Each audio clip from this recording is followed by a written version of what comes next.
Welcome to Green Bay, a beautiful autumn evening as the leaves have started to change. And welcome to historic Lambeau Field, one of the great settings of all of football. As tonight, the Denver Broncos make their first ever appearance in this remarkable stadium, the only NFL team to have never played here in regular season.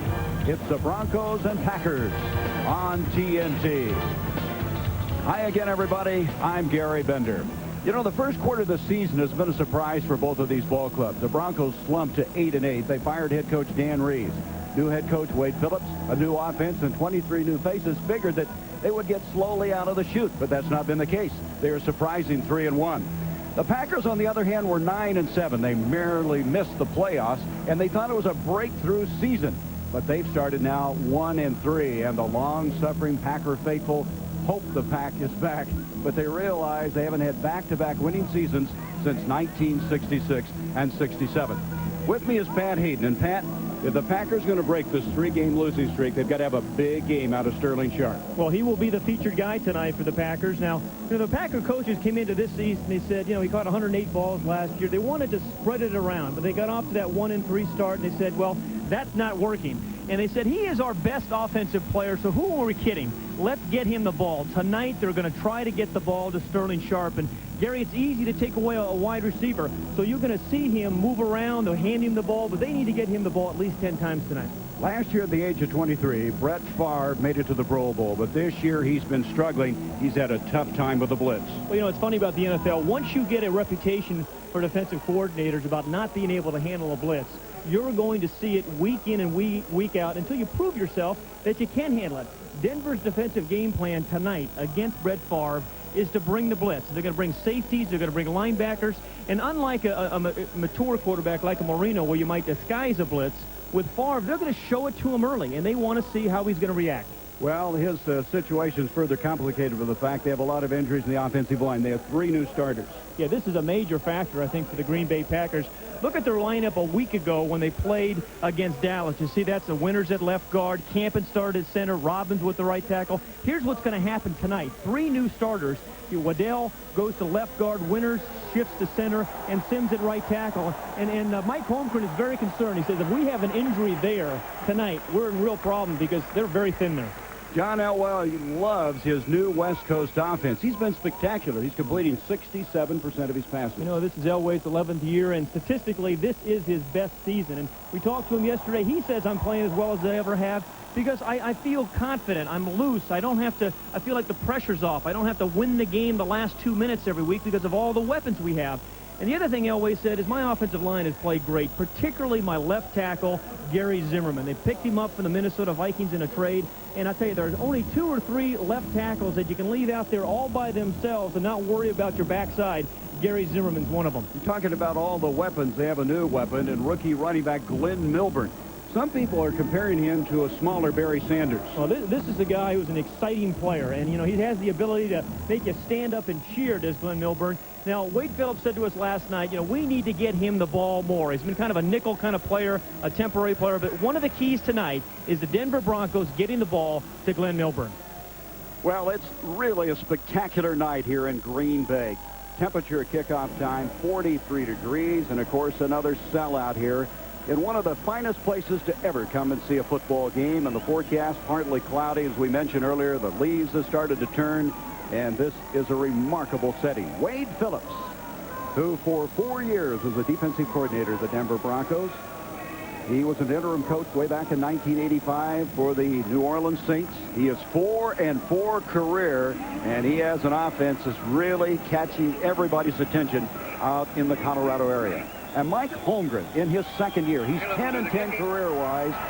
He was with the 49ers and brings some of that 49ers offense with him to Green Bay. Jason Elam will kick off. The Packers have won the toss. They'll start with the football. And Robert Brooks, he had a 95-yard return against Dallas, is on his way. Brooks to the 40, to the 30, and Brooks takes it all the way to the 22-yard line. That looks so similar to the 95-yard return he had against Dallas. This one went 68. Gary, we were talking to Reggie White yesterday and said, our offense and defense haven't played very well, but if we play as well as our special teams, we have a chance. And the special teams, coached by Nolan Cromwell, have done a remarkable job this year for the Green Bay Packers. Second week in a row, we got in a row they've had a big return, a good key block on the wedge, and Brooks probably should have scored there. And Brett Favre, who they hope to calm down a little bit. He is so pumped up, celebrating his 24th birthday today. He had a brilliant season last year. He went to the Pro Bowl, struggling with the blitz. He's been a little bewildered. We'll see how that develops tonight. He'll start things off by giving the football to John Stevens. And Stevens gets inside the 20, just inside the 20, to the 19-yard line. So Brett Favre, tough, good work ethic, strong arm, thought to be the cornerstone of this team for years to come. And Mike Holmgren says our offense is a quarterback-driven offense. For us to win, our quarterback has to play very well. Second down and 8 for the Packers from the 19.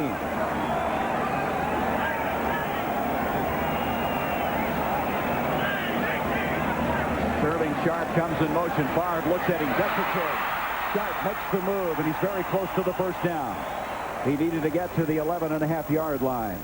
And let's take a look at tonight's American Airlines starting lineup. And in that backfield, Bennett and Stevens, two big bruisers back there. Sharp, who had 108 catches a year ago. Clayton, the former Miami Dolphin. And up front, we documented the changes. 3 new starters up front. And as Pat has said, it's awfully hard to have some continuity in that circumstance. Third down and a yard to go.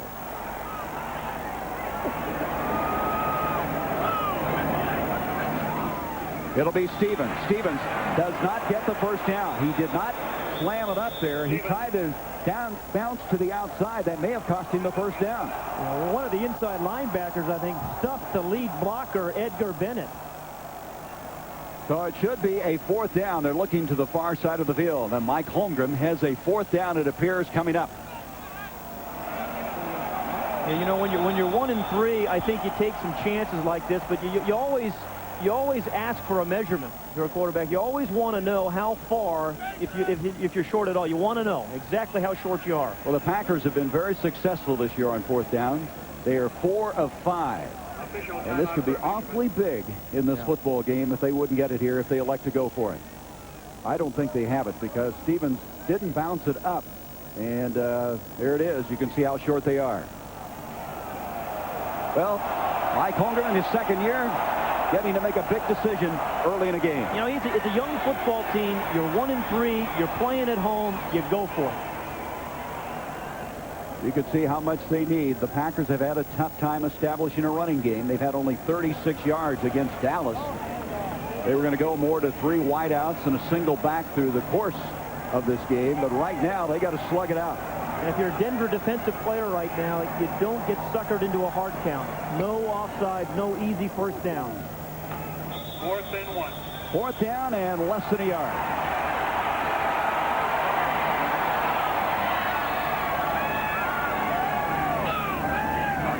Comes in motion, handoff to Bennett fighting for it. I don't know.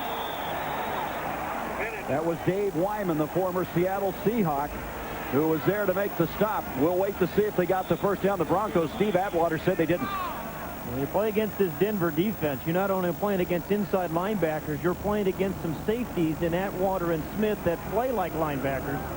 Very tough short yardage team, the Denver Broncos. There's the other guy you were talking about, Dennis Smith. Here comes the measurement. It's either going to be the Broncos football or first down at the 11. Oh, they got it by what? From our angle, you couldn't even tell it was so close. Yeah, this is Edgar Bennett, and number 57, Dave Wyman, is the guy who gets in there first. I mean, 57 in the white jersey, and then it was Dennis Smith, the strong safety, again playing like a linebacker. So, Holmgren, gamble pays, and they have it first down at the 11. So that's 68-yard kickoff return, and now our first down at the 11 of Denver. Firing through. James Ronette, the left defensive end. Let's see if he was drawn off. Wasn't very subtle about it. No, and I saw one official. It took him about 15 seconds to throw a flag. I was wondering what took him so long. It's not that cold here, is it? No, I couldn't get double clutch. Couldn't get that flag out. Larry Nemmers, our referee. Ball starts prior to the snap. Number 68, offense, 5 yards, still first down. That is Joe Sims who's getting the starting call. There is Dronette along with Cragen. Oshiden, quite a story about him. The two outside linebackers, Kroll and Fletcher, are outstanding. And we talked about the safety, Smith and Atwater. Pat was saying they're like linebackers. 1st and 15 now after the penalty. It's the initial drive of the game. Favre got time. End zone broken up nicely. That was a play by Atwater. Atwater in the back of the end zone was Mark Clayton, the intended receiver.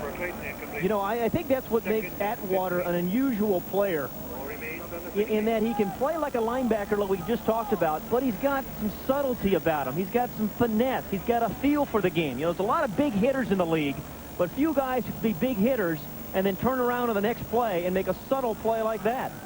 I mean, he is a unique free safety in the league. Denver has not given up a touchdown in the first quarter of play thus far this year. 2nd down, 15. Favre to Sharp. Sharp, so strong, trying to wrestle further up the field. Tyrone Braxton never did get him down, and here comes the flag. Braxton was hanging on, and Sharp, showing how strong he is, would not go down. So let's see what this is all about. Sharp actually got about 3 yards. Number 99 will go half the distance from the end of the run. First down. Half a distance from the end of the run. This is, let's look at this. It's Dronette who is involved in this. And the thing that the yards after the catch are the key thing. The Denver Broncos. So the whistle's blown here, I think. And so half the distance to the goal. That's not a penalty. I don't know what they're calling a penalty on that for. They called it on Dronette, their number 99, but that shouldn't have been a penalty. Well, what it does, it gives them a first down, half the distance to the goal, and it's at the 6.5-yard line. One of the key defensive matchups too, Gary, is Tyrone Braxton against Sterling Sharp. Somewhere in this game, Tyrone Braxton is going to bait Brett Favre and try to pick a ball off. 3 straight games the Packers have scored in the opening series. A lot of movement. They look like they'd like to come after Favre. That's what they want to show. Favre rolling far side. Completion to Sterling Sharp. He's inside the 5 to the 3. It'll be 2nd and goal there. Well, we said at the very beginning of this broadcast, the coaches of the Packers said, hey, we're not going to kid ourselves anymore and try to spread the ball around. We're going to get it to our best offensive player, that is Sterling Sharp. And they've thrown the ball to him now 3 times. And then what they're really trying to do is get the ball to him out in the flat and have him break a tackle, because he is a very difficult receiver to bring down. 2nd and goal at the 4. Dexter McNabb in the backfield. Favre near side. Couldn't connect with Sterling Sharp, and Tyrone Braxton was there. Braxton has studied so much film. In fact, he's going to kind of lull him into something. He'd like to pick off one. He has 2 interceptions already this year. And Braxton was talking to us yesterday saying that, you know, I'm going to lay off Sterling Sharp a little bit. I'm going to wait for Brett Favre to call a quick out, an audible, and then I'm going to jump the route. And if I jump it and intercept it, I'm gone. So it's 3rd and goal, officially marked at the 3-yard line. It's actually between those areas, the 3 and the 4.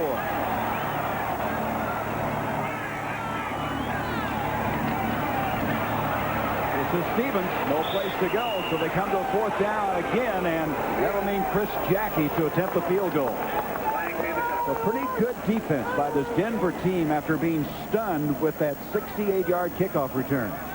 Yeah, the defensive team really did their job for the Denver Broncos. The special teams give up a big return. There's Ernie Stoddard, the defensive line coach for the Denver Broncos. They did their job, their defense, forcing the field goal attempt.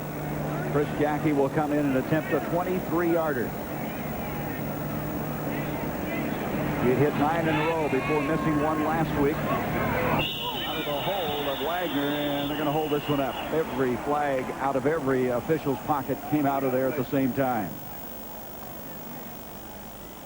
Seemingly, the Packers have had this ball forever. It's 10:36 left on this drive. Still don't have any points. Prior to the snap, number 74, offense, 5 yards, still 4th down. That is Doug Waddell, one of the 2 Waddell brothers who are playing in this game. Both of them getting the starting call. Dave will be starting at left guard when the Broncos get the ball. So this is going to back it up now. This will be a 28-yard attempt. Andrew Roberts, report to the police room, please. Andrew Roberts to the police room. Packers trying to take the lead at the 10:35 mark. Wagner holds, and the kick by Jackie is right down the middle. So Green Bay, with a 68-yard kickoff return, gets 3 points out of it. 3-0 for the Pack.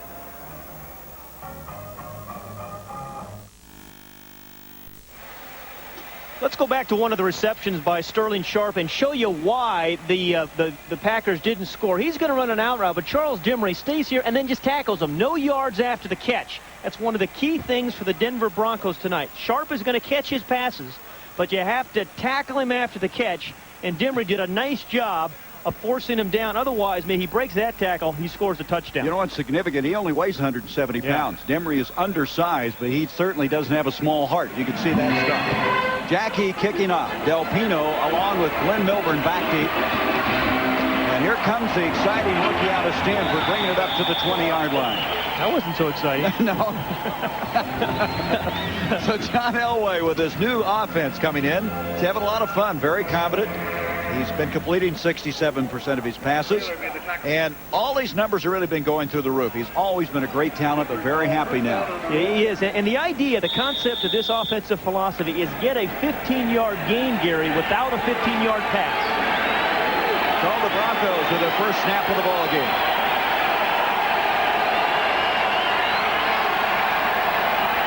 Derek Russell will go in motion for Denver. Pitch to Rod Bernstein. Bernstein, whoa, hurdles his way into the arms of Leroy Butler. And dropped at the 27-yard line. Okay, let's take a look now at the American Airlines offensive lineup. We just mentioned Bernstein. Vance Johnson, who was cut, came back and joined this team. Shannon Sharp, of course, that's Sterling's younger brother, and what a battle they're going to have this year. We'll talk further about that. Zimmerman, Waddell, the other brother. We have a dual family reunion going on here tonight. 2nd down and 4.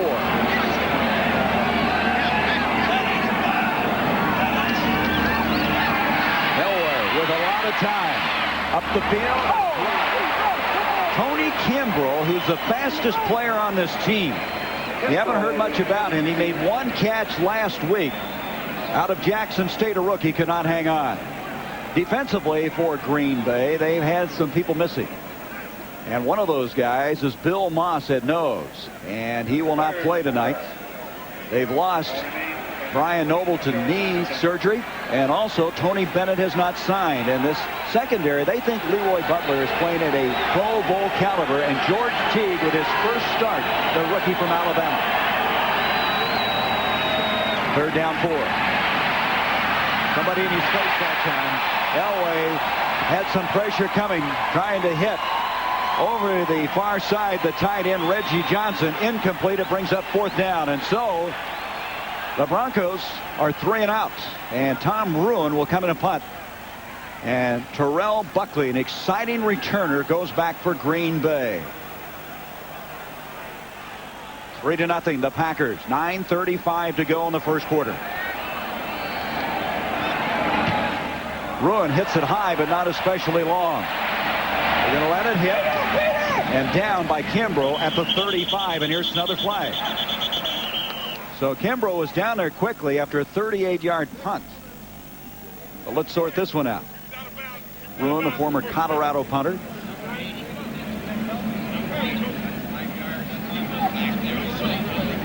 One thing about punting in this area is we listen now to Larry Nimmers.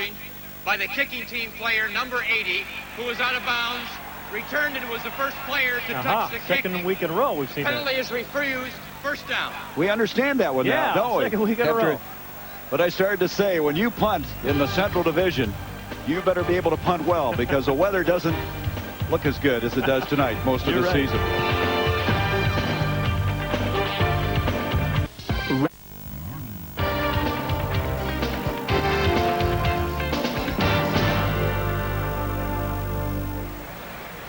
Gary Bender, Pat Hayden, glad to have you with us at this historic site. The most unique franchise in the NFL, Green Bay Packers. Population 96,000, but it becomes a lot bigger when you put 60,000 here in this beautiful facility. And from the 35, Favre with the ball for the second time, leading 3-0. They go to 3 wideouts, single running back and Stevens. Favre has time, and Sterling Sharp with his 4th catch of the night. That'll be a gain of 5 just across the 40. And coming over is Tyrone Braxton to make the tackle. Well, Brett Favre now has thrown 6 passes. All his completions have gone to Sharp, 4 of those. And of the 6 passes, 5 of them have been directed at Sharp. So the coaches weren't kidding when they said, hey, we're not going to kid around anymore. We're going to get the ball to Sterling Sharp. We don't care if they say we're right-handed. We'll just go if he's in the right-handed area. They wanted to spread it out, but they're going to their big playmaker. 2nd and 5. This time to Stevens. Stevens has got a block, and Stevens has a 1st down. All the way to the 48. That's got to be encouraging to Mike Holmgren because they have not been able to run the football. Yeah, the start of this game has to be encouraging to Mike Holmgren. They've run the ball there well, as you just said, Gary. They've got a big special teams play so far. Their defense forced a 3-and-out by Denver. So thus far, clearly early in the first quarter with a 3-0 lead, Mike Holmgren has to be happy with the way this game has started. They script those plays to start of the game. It's worked so effectively, but after they've started games is where they've really fallen off. 1st down at the 48. Favre to Bennett. Edgar Bennett thunders ahead for a 1st down all the way to the 39-yard line of Denver. That's an 11-yard run, and Bennett is the guy who is a kind of a tweener. He's not big enough to play fullback in some ways, maybe not elusive enough to get outside, but he's a good package, a complete player who can catch the ball very well coming out of the backfield. And here we talked about the blitz. Watch, they're going to see a lot of the blitz. Now, the Packers come back with a little draw, which is a good call against it. Dennis Smith, the strong safety, got started a little bit late, but Brett Favre is going to see a lot of that tonight. 1st down to the 40, play action fake by Favre. Favre has his man forward side. It's Mark Clayton, and Clayton with his 1st catch of the night. That's a 1st down at the 25-yard line. The all-time leading receiver for the Miami Dolphins with that 15-yard grab.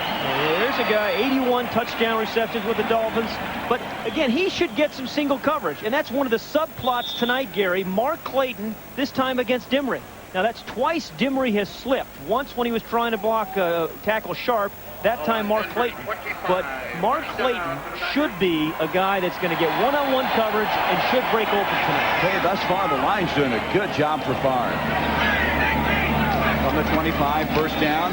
He gets rid of it this time to Robert Brooks, and Brooks will be dropped short of the 20-yard line. Speaking about Brett Favre, we were talking to the coaches. They've had him off of coffee. They won't let him take this energy drink that he has because he's so hyper. He's so intense. They're trying to slow him down a little bit. Yeah, he's got the metabolism of a hummingbird. You know, he's always going a million miles a minute, and they really are trying to calm him down, to slow him down. That's been part of the problem on the blitz reads. He gets so excited. He knows what he wants to do, but the receivers aren't quite ready for the throw. 2nd and 6. Jackie Harris, the tight end in motion, quick pitch to Bennett. Bennett's got a hole, and then it closes. Looks like he had 1st down running room, and all of a sudden it closed down because Dave Wyman closed on him. This is the guy who started last year for Seattle, replacing Michael Brooks at that inside linebacker spot. And Charlie Waters, defensive coordinator, Denver, said at the beginning of the year they were real concerned about their inside linebackers, but Dave Wyman has come on and really played well for Michael Brooks. He plays their weak inside linebacker, which means he plays on the weak side of the formation, and so he should run and make a lot of plays on the move, just like he did there. 3rd down and 3 yards to go. Sharp comes in motion. Favre sprinting right into Simon Fletcher. Got away from him. Breaks the tackle from Wyman. He's to the 10. The 5 dives. And they're going to mark it short of the goal line. What an effort by Brett Favre. A 17-yard scamper to the far side. And he ran into all kinds of trouble and somehow ran out of it. Well, these are the kind of plays that got people excited about Brett Favre last year.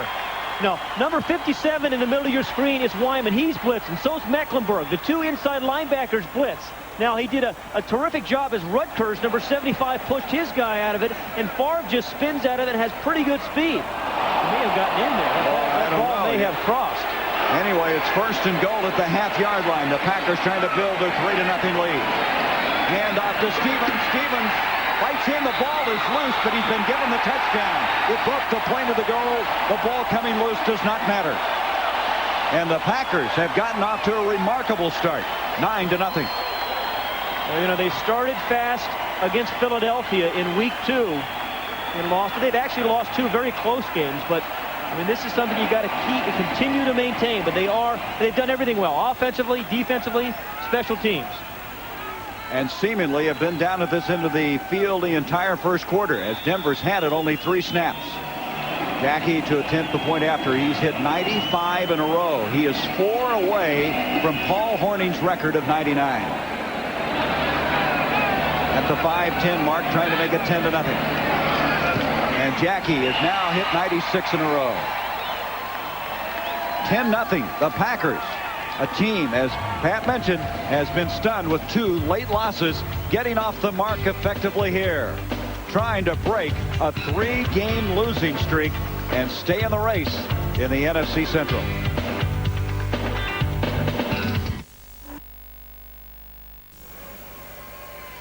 John Stevens, acquired from New England for a 4th-round draft pick with the touchdown. That's the first rushing touchdown given up by this Denver Bronco team. The first touchdown they've given up in the first quarter this year. And Wade Phillips' team down 10-0.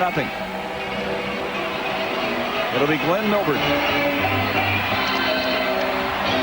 Milburn will get out to the 23, and the Packers with good coverage that time. A fumble. Was there a fumble on the far side? Tried to grab the ball out of Milburn's arm, I know.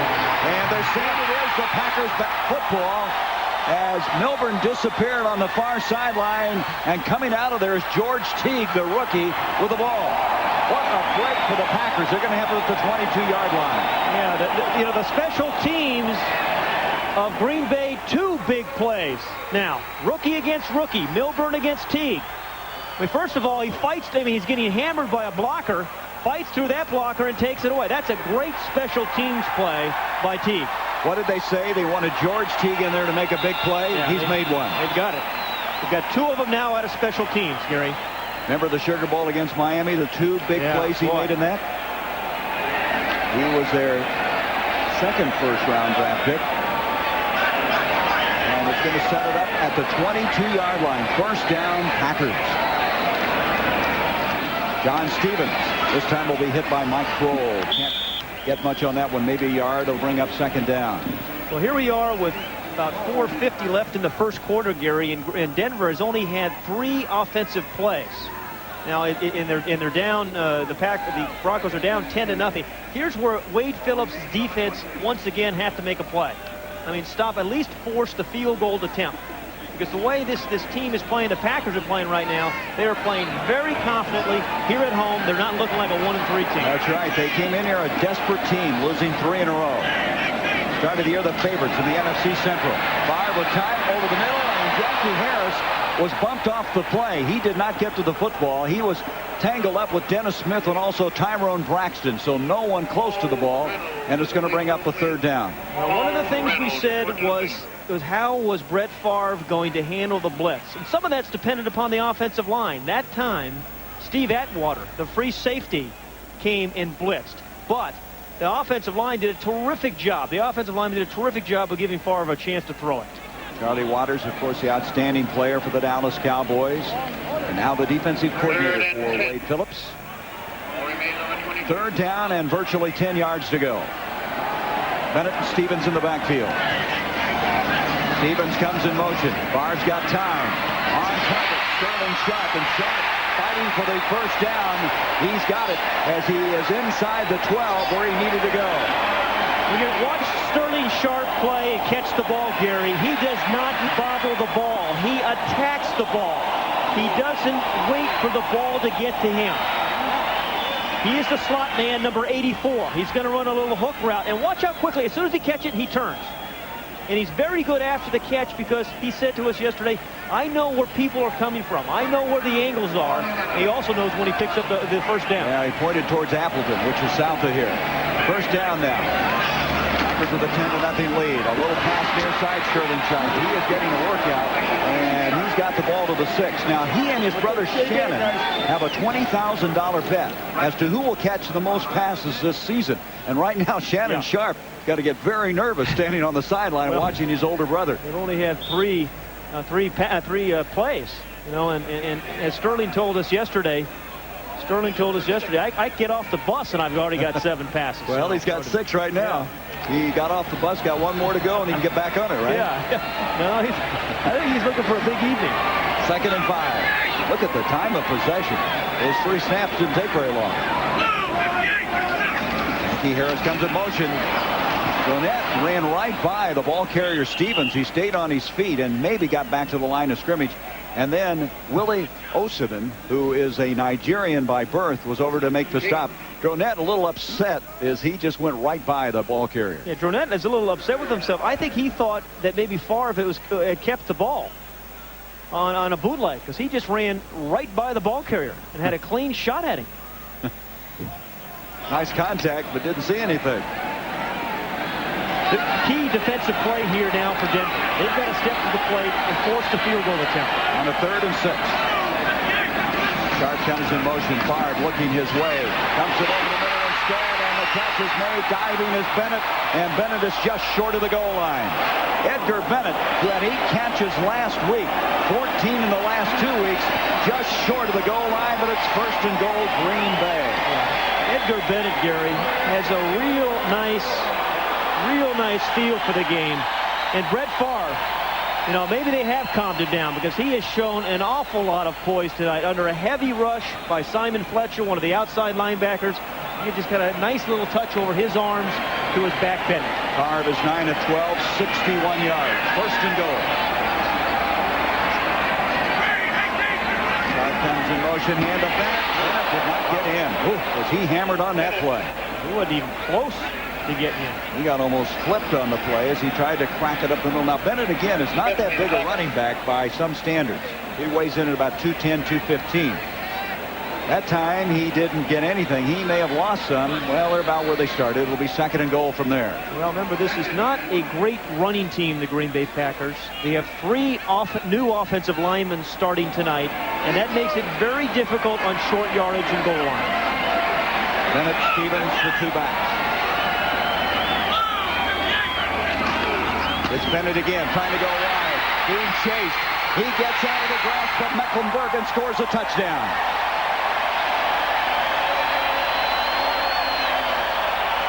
And Wade Phillips has to be stunned.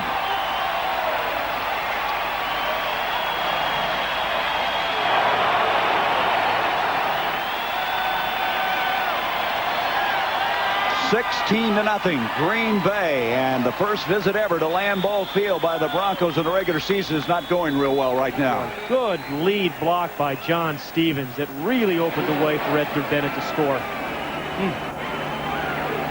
Jackie now to try to hit his 97th in a row, and now he's 2 away from Paul Hornung's record.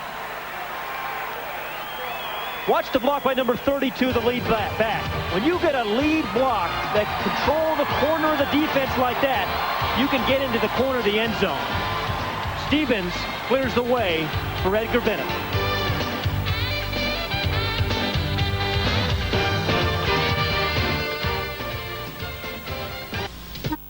Second down, 9 for the 15. Play action fake. Back to throw Hunter. He's throwing the near sideline. Cross down. Touchdown! Caught it. He caught it on a beautiful play action fake by Scott Hunter. They beat Rudy Redmond on the corner. And it's a tie game, 23-all. Circa 1970. It was nice to see that you haven't let success go to your clothes, Gary. Now, which one of us is age most, Jim or me? Yeah, he is. That's great. That's great. Glenn Milburn now, who fumbled the last one, is going to bring this one up. And he's going to be dropped to the 22. There's a flag on the play. Tell you what, Gary, the Green Bay Packers special teams have set the tone for this football game. I mean, they have played exceptionally well tonight. You know, the kickoff return by Brooks, the fumble recovery by Teague, and they're not giving up any yardage to Glenn Milburn on the kickoff returns. Going to bring this one back, too. Illegal use of the hands.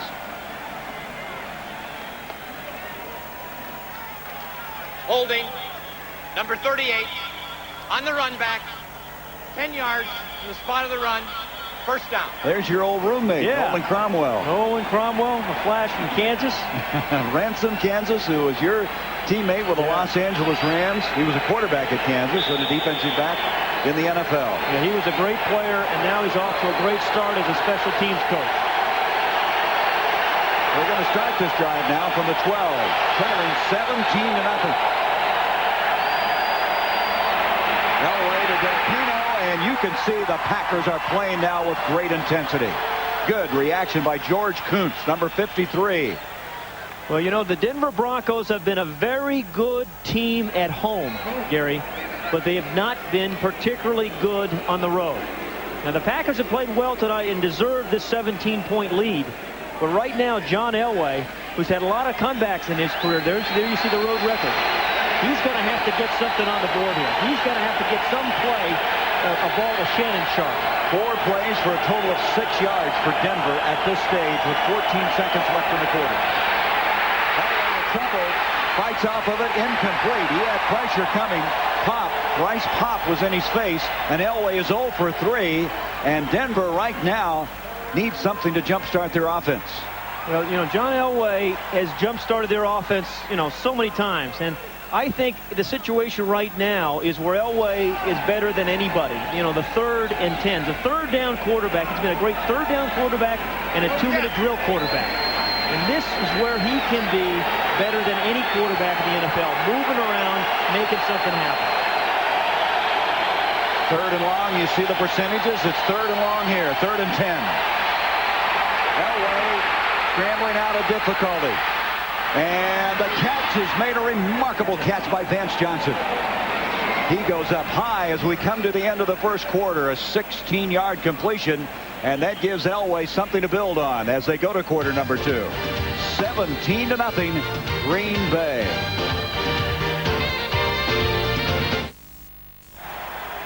We start the second quarter. First down for Denver, trailing 17-0. For Vance Johnson, and here comes the flag. He had Teague draped on him along with Terrell Buckley, and we'll have a penalty flag. Both of them almost there at the same time. In that first quarter, Pat, Green Bay had the ball 12 minutes and 50 seconds. It's been phenomenal. And I'll tell you one thing, though, when you're playing against the Green Bay Packer defense, you still have to have a plan for Reggie White. And generally, it requires 2 blockers. 68 Freeman. And then you can see Milburn take a shot at him. Now, that's above the waist, so that's not an illegal block by Milburn. But Jim Fossil, the offensive coordinator, Denver, said, we have a plan for Reggie White. We're going to have 2 guys on him most of the game. And then Vance Johnson, of course, made that great catch, the 16-yarder to end the quarter. Hand off to Delpino. Packer defense solid. Kuntz, the inside linebacker, first to get there. If you're a Denver Bronco right now, Gary, you're thinking, yeah, we're down by 17 points, but you do have one of the great comeback quarterbacks in the game. And the idea here is not to get too excited. Elway's been in this position before. Clearly, he's come back and he's won a lot of games in his 11th year. But they have to peck away at that 17-point deficit. They can't let too many series go by without getting some points on the board. Second down, 9 yards to go.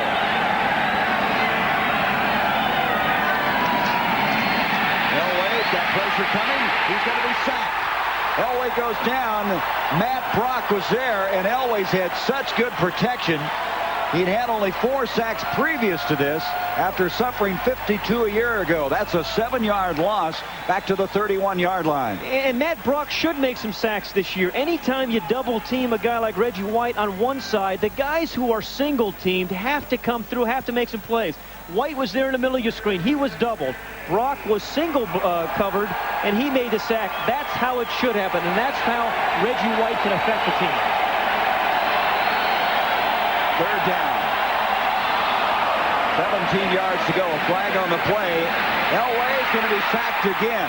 And this time it's going to be Sean Patterson. I think they got Reggie White. You got Reggie White off. And, you know, Elway was looking to go deep. He knew he had a free down. I'm surprised he didn't throw that ball deep. And he knew it. That's just what he's saying. I knew I had a guy, and I knew I had a free play. Offside, number 92, 5 yards, still third down. So what's significant, Pat, about this particular series is the pressure he's getting. Yeah, you're right. Big split on the outside that time by Reggie White, who's ordinarily lined up a lot tighter. You know, Reggie White said this week to the coaches, he said, I'm still glad I've come here, even though we're off to a shaky start. And he is still a guy, as you mentioned, you better be aware of him each snap of the ball. Yeah, he can lift a football team even if he's not making sacks. 3rd and 11 from the shotgun. Elway flushed up, and the ball is caught by Vance Johnson. That's another remarkable catch, and that's a first down. Vance Johnson has been humbled because he was traded to Minnesota, has come back, and has tried to really come back and be a factor again. John Elway has avoided more sacks, I think, than anybody I've ever seen. But he is getting a lot of pressure here against a defense that was really kind of average up to this time. Wow. There's just, Whoa, now wait a minute. Yeah. Did that hit? We got a little double dribble on that one. Well, and they're seeing the replay here at Lambeau Field. And they know football here, don't they? They know they football. Do. This is a sophisticated, knowledgeable group of people. On a first down, far side, Mitchell defending on Derek Russell. Now, Roland Mitchell was burned, quite honestly, last week by Dallas. He had a tough day against Michael Irvin. But he's such a great youngster. They feel his character will help him bounce back in this game here tonight. Gary, I think the toughest thing for a cornerback in the NFL is to, after having a game like that, how you respond the next week or the next play after you're beaten. Now, Roland Mitchell has played well tonight, and now that last play where he knocked the ball away was really reflective of that. And that's tough after he had a rough day against Dallas. Yes, he did. He had a long day in Texas Stadium. 2nd down 10. Bernstein, the single running back. Elway. That pressure coming from Reggie White. He got rid of it. Derek Russell on the catch. And Russell's got a first down to the 22. There's a flag back at the 40. Now Reggie White hit John Elway just as he is releasing the football. That's a 29-yard gain. It may be late.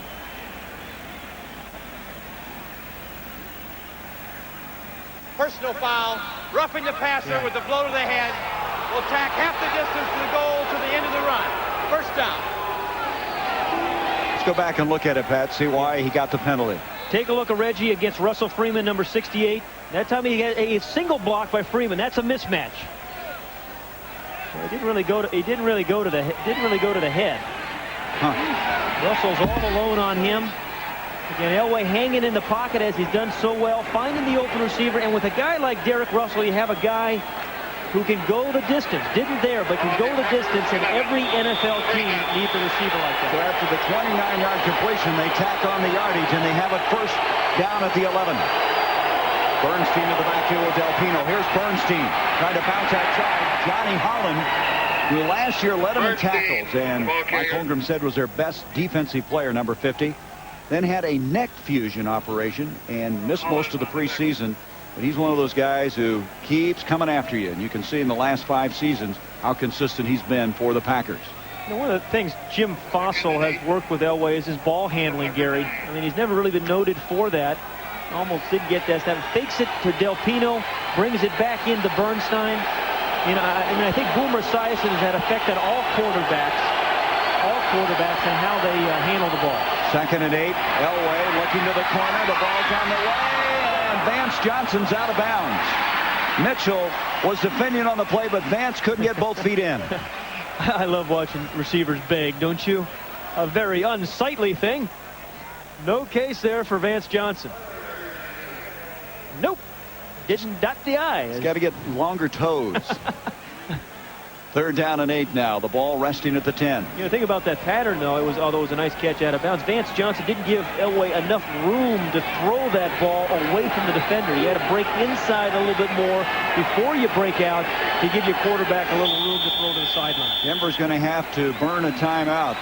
11th play of the drive coming up after the timeout.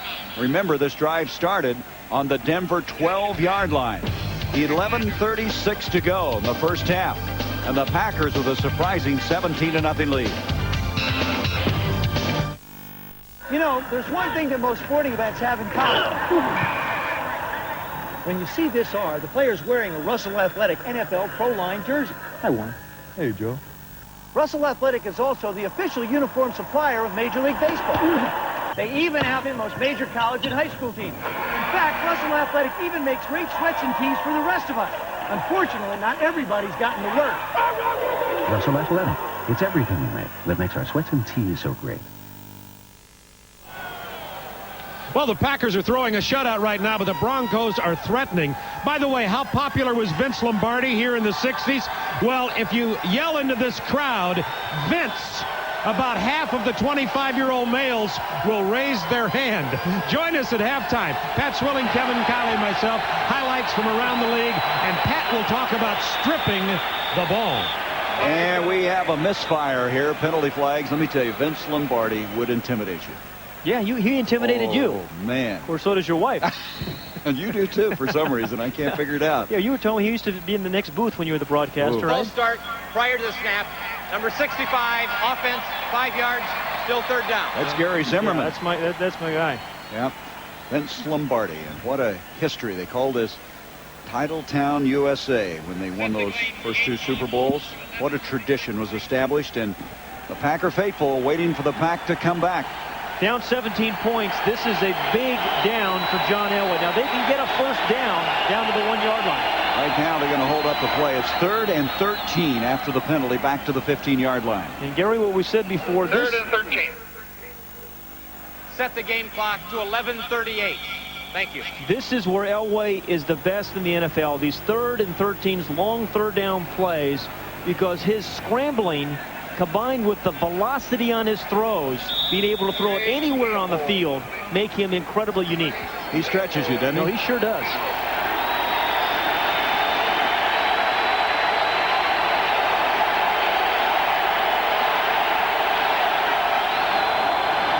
On the 3rd and 13, the ball is caught, touchdown, and Vance Johnson went right back to the same area and got it this time. 14 yards. That was a great catch, and that is a great dance, by the way. I like that. I tell you, the thing about Elway and Vance Johnson, he's caught a bunch of touchdowns, 32 career touchdowns for him, for the Broncos. But, they never got excited when they were down 17 points. They expect to come back when you have a guy like Elway or Marino or Montana. So Vance Johnson with a 17-yard strike, the first points of the night for Denver. 11:33 left in this first half. Jason Elam, the rookie from Hawaii, their 3rd-round draft pick, adds a point after. 17-7. Gary, even sometimes when a receiver's covered, you have to give him a chance. And Vance Johnson was covered, but Elway has enough confidence in him to throw it up and go get it, Vance. He did. And he gives you a little dance as well.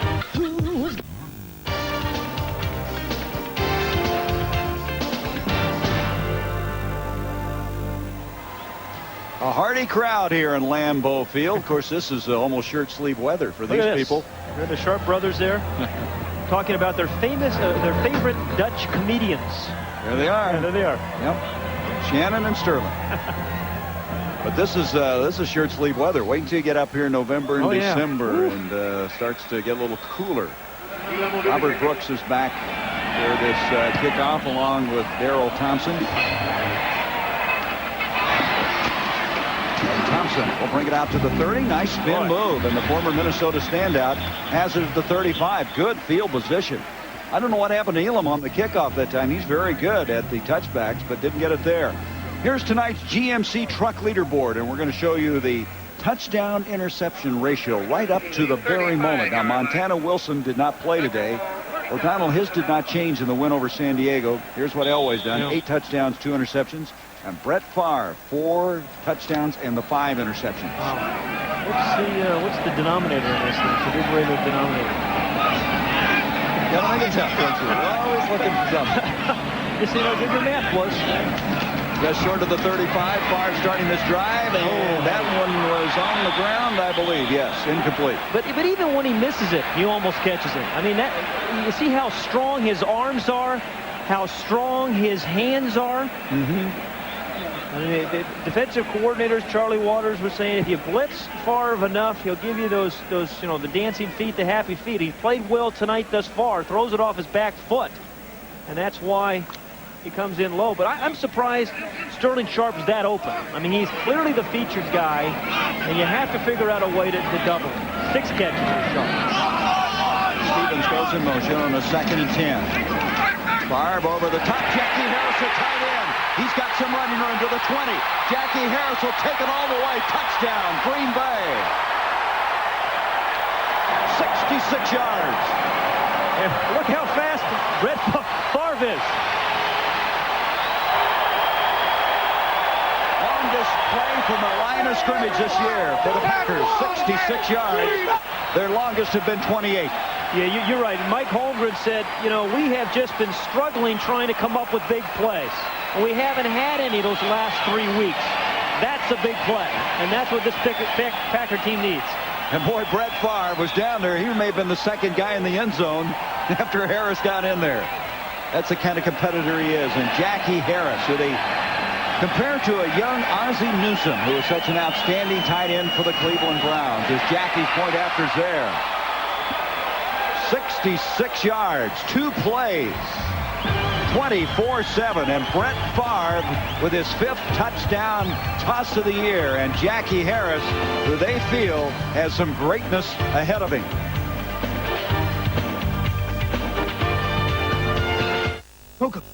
Thursday night, the NFL on TNT, a special aerial event of brutal consequences. 2 teams air out their differences. Reds, Falcons, special night, Thursday, 7:30 Eastern on TNT. Well, the Packer faithful haven't had a lot to cheer about, but they do here tonight. She brought 3 of her small children in that hat. Snuck them in. It's a sellout. You got to get them in somehow. This will be Derek Russell returning this kickoff. Milburn is not back this time. They sent Del Pino and Russell back to receive it. At the 25, that's where Denver will start. Let's go back to this touchdown play. This is a beautifully designed play and a call by Sherman Lewis, the offensive coordinator. Here are the key guys. You're going to see Mecklenburg go out here when he goes in motion. Then this is Jackie Harris, the tight end, who doesn't even get bumped and runs right down the middle of the defense. It's a mismatch between Jackie Harris and number 77, Carl Mecklenburg. See, nobody hits the tight end coming off the line of scrimmage. It's an easy touchdown for Green Bay. And the most points Denver has given up this year, 24, and we're still in the first half. And that ball is completed to Reggie Johnson, the tight end. Looked like Goots had a chance at an interception. It's thrown right by him. And here's one of the most improved players in this Denver team is Johnson. He's lost some weight, and they want to get the ball to him more. He's a terrific blocker. Got a game ball last week for his blocking. Hey, Elway threw that ball so hard. They're going to have to surgically remove it from his chest. It's like getting a tattoo, right? Wilson burger right on your chest. 8 and 9.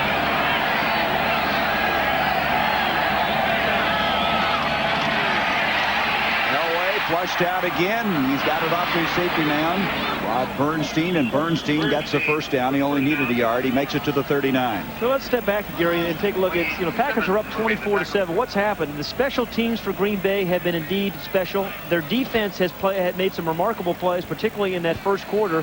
Their offense has run the ball. And they've come up with some big plays in the passing game to Jackie Harris. They didn't do those things in the 3 games they lost. The one thing that jumps out at me, Pat, is how they're protecting Favre. Yeah, you're right. The 3 new offensive linemen. First down from the 39. Then they have the blitz coming. They called it off. Setting up a screen. Bernstein's got it at the 40. And it'll be tackled short of the 45. Pretty good recovery that time by Roland Mitchell from the cornerback spot.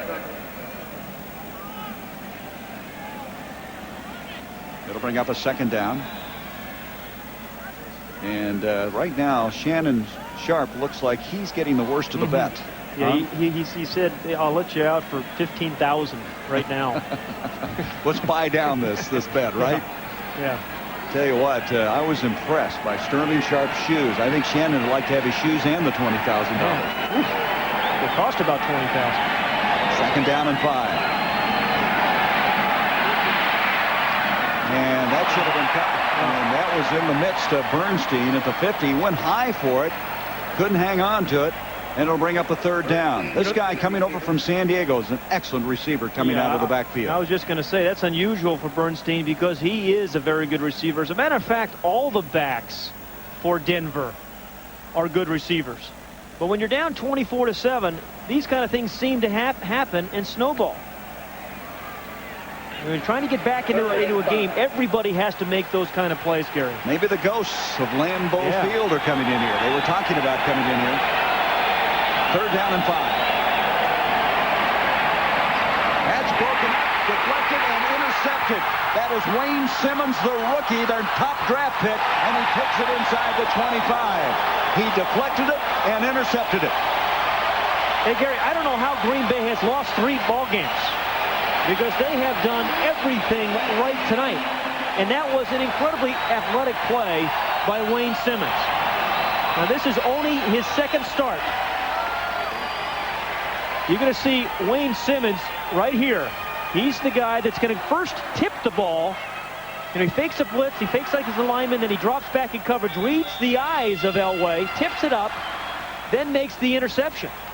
And that's a heck of a play by the rookie Simmons. What did they tell us? They think he can be an impact player. Well, that was an impact-type play. The interception sets it up at the 23.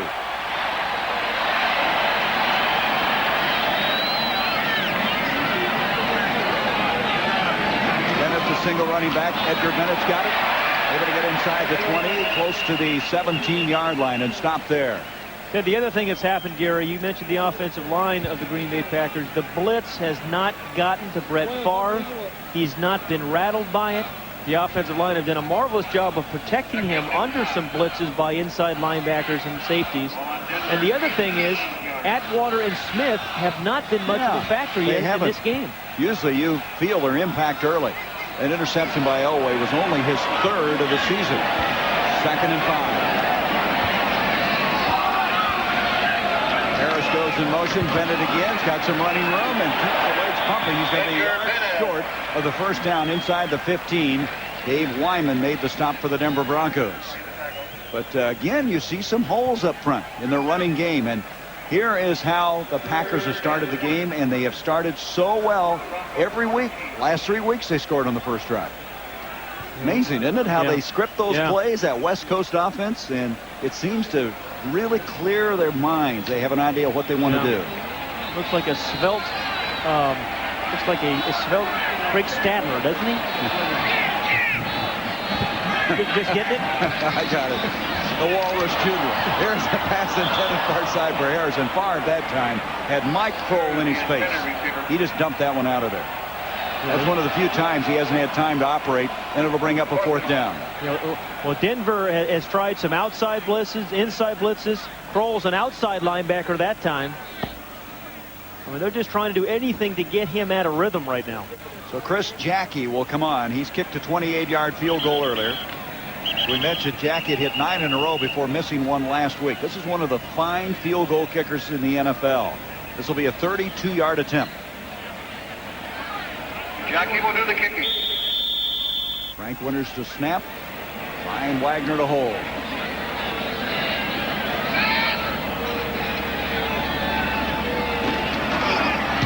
Jackie has it on the way and right down the middle. And so the Packers, after the interception by Simmons, add 3 more to their total.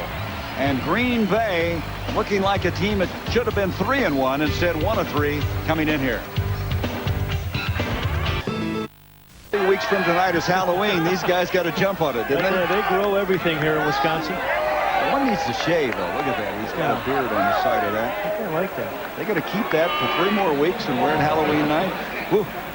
Well, there's a guy, Greg Cragen, who will not quit regardless of the scores. Team down by 20 points, but the nose tackle, Greg Cragen, will give you everything he has the rest of the first half and the second half, I promise you. 27-7, the Packers with the lead. 7:26 to go in the first half. Jackie kicking off. Eric Russell will take it to the 8-yard line. Russell to the 23, and the Packers doing a good job in the coverage department.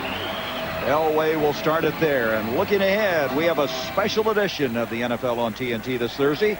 The Rams take on the Falcons in the Georgia Dome. The Silver Bullet Stadium show kicks things off at 7 o'clock Eastern followed by the game at 7:30. Never been in the Georgia Dome, have you? No, I have not. Looking forward to it. Oh, I take that back. I don't like domes. I like it here at Lambeau Field. This is real football, isn't it? It's the nice. leaves changing, the grass on the field, the tradition. This is a unique place. Bernstein going wide, and Bernstein diving, and he gets out to the 30, just across it, a couple of yards short of the first down. Gary, Shannon Sharp may not have caught any passes yet, but he made a terrific block on pop, number 95 for the Green Bay Packers. There he is, number 84, Shannon Sharp. I mean, he cleared the way on the outside for the outside run. Yes, penalty on it. Well, I guess it's easier to block them when you're holding them. That's a terrific block, except he didn't get away with it. Yeah. That's what happens when you're on the end of the line of scrimmage, though. And the interior guys get away with those kind of holds, but not when you're on the end of the line of scrimmage. You know, Sterling Sharp was a #1 draft pick of the Packers. This guy went in the 7th round out of Savannah State, earned his way on the team as a special teams player, ended up playing tight end as well as an H-back spot, and has now become an excellent receiver. He's really fought his way up the ladder. Yeah, he is a heck of a receiver, and he's going to have to get involved in this game. 1st and 20 after the penalty.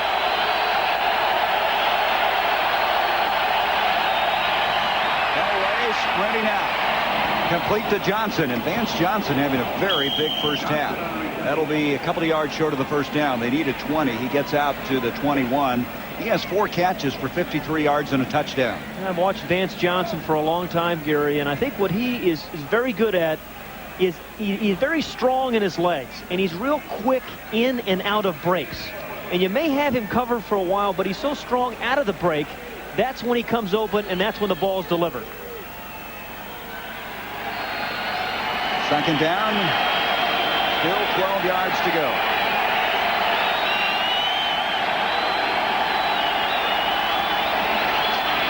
Elway's got time, and the ball deflected. It was intended for Shannon Sharp at the 25. I think somebody got a hand on the ball. Anyway, the connection was not made, and it's 3rd and 12 now for Elway and the Broncos. You know, Elway was talking about having a lot of weapons this year. I'm not sure this ball was actually deflected. It did come pretty hard and heavy. And behind you. Yeah. Pretty hard to change direction like that. Correct your body, and as an end result, 3rd and 12. Well, we really haven't seen much of Glenn Milburn. I mean, Wade Phillips said we had to get Glenn Milburn the ball some tonight, too. 8 of 16 now is Elway. 101 yards.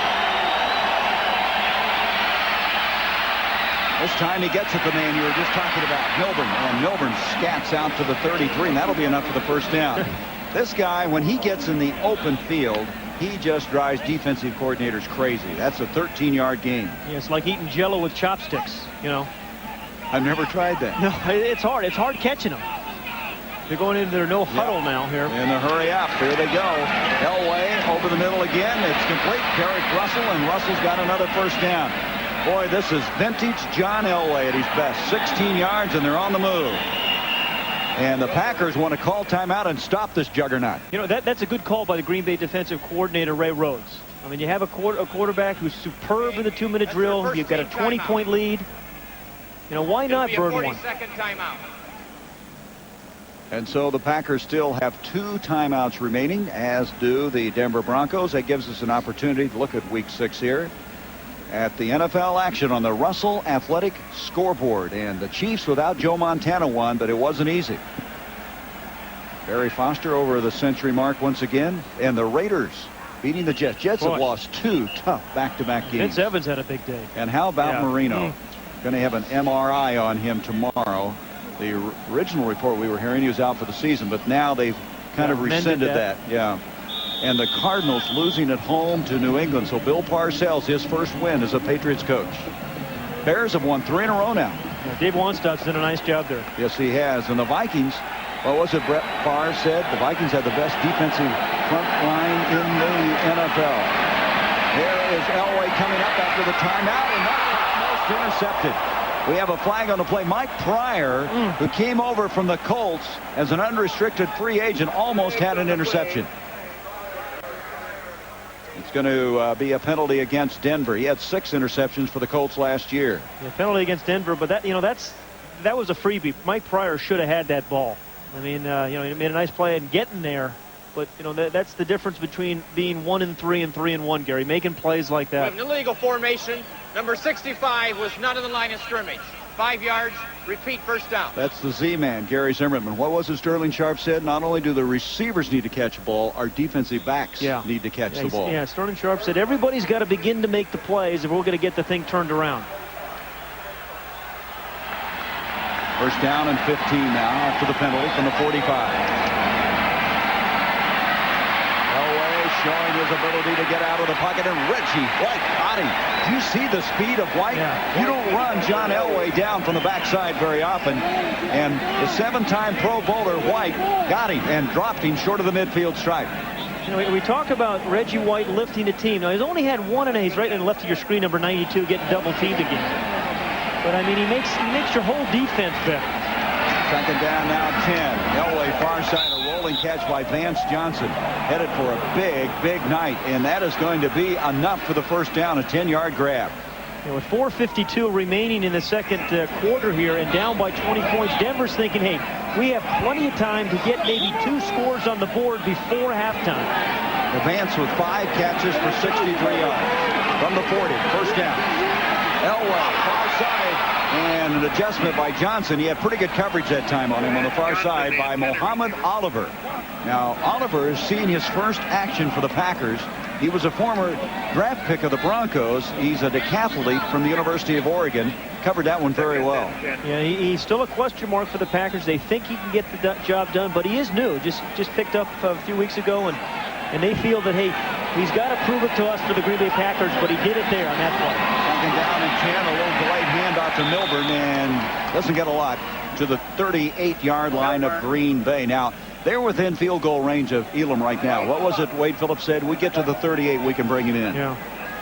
Watching Milburn and watching some of the quick backs like Milburn, they have trouble on grass. They always have trouble with their footing. Third down and 8, Elway, and that's a little too tall as Johnson tried to go up and get it inside the 30-yard line. That'll stop the clock with 4:15 remaining in this first half of play. 27-7, the Packers with the lead. Yeah, they're going to go for it on 4th and 7.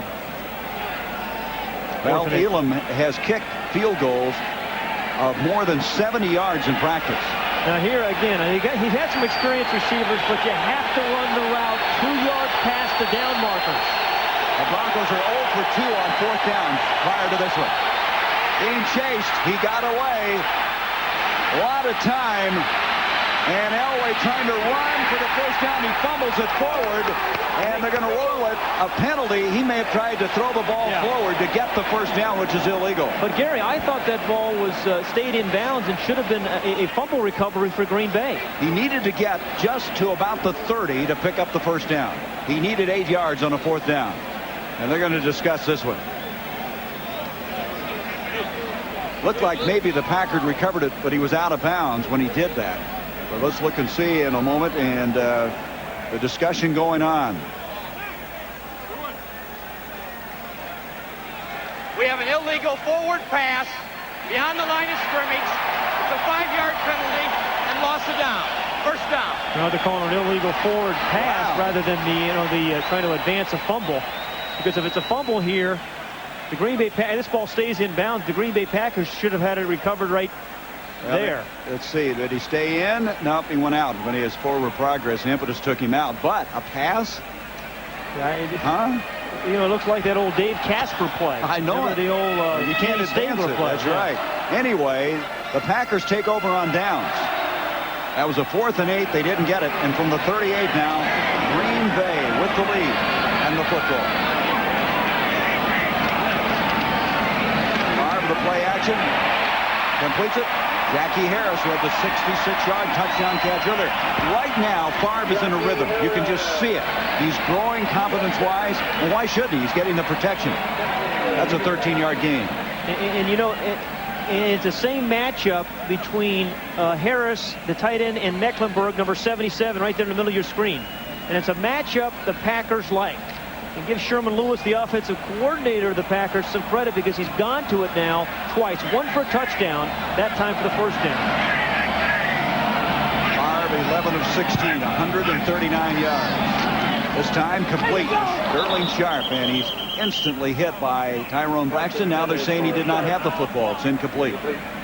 One of the few times he doesn't pluck it. That's the one thing you watched in films, is he just plucks the ball out of the air with those strong hands. Look at his arms. I mean, he's got the arms of a tackle. Arms, strong hands.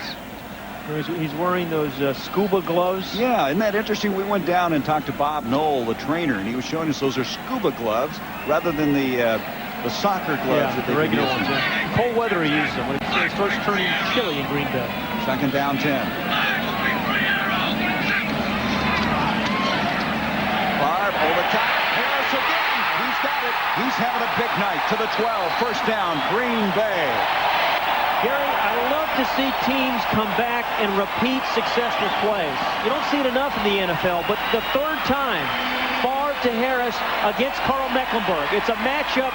It's a mismatch right now, and Harris has got the better, certainly, of Carl Mecklenburg, and Green Bay continues to exploit it. 2 deep plays, and earlier was a little 10-yard hook. How's this for a number? 3 catches now for Harris.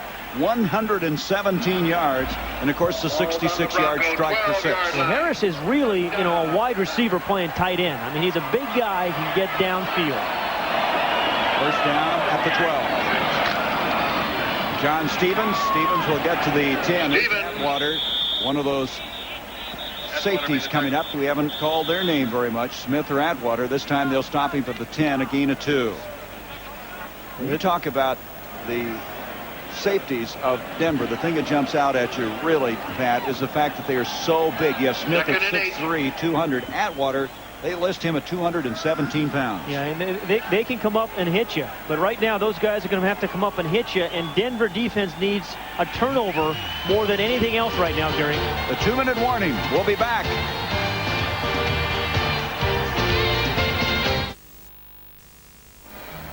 Pat, it's a series of adjustments you make in a ball game.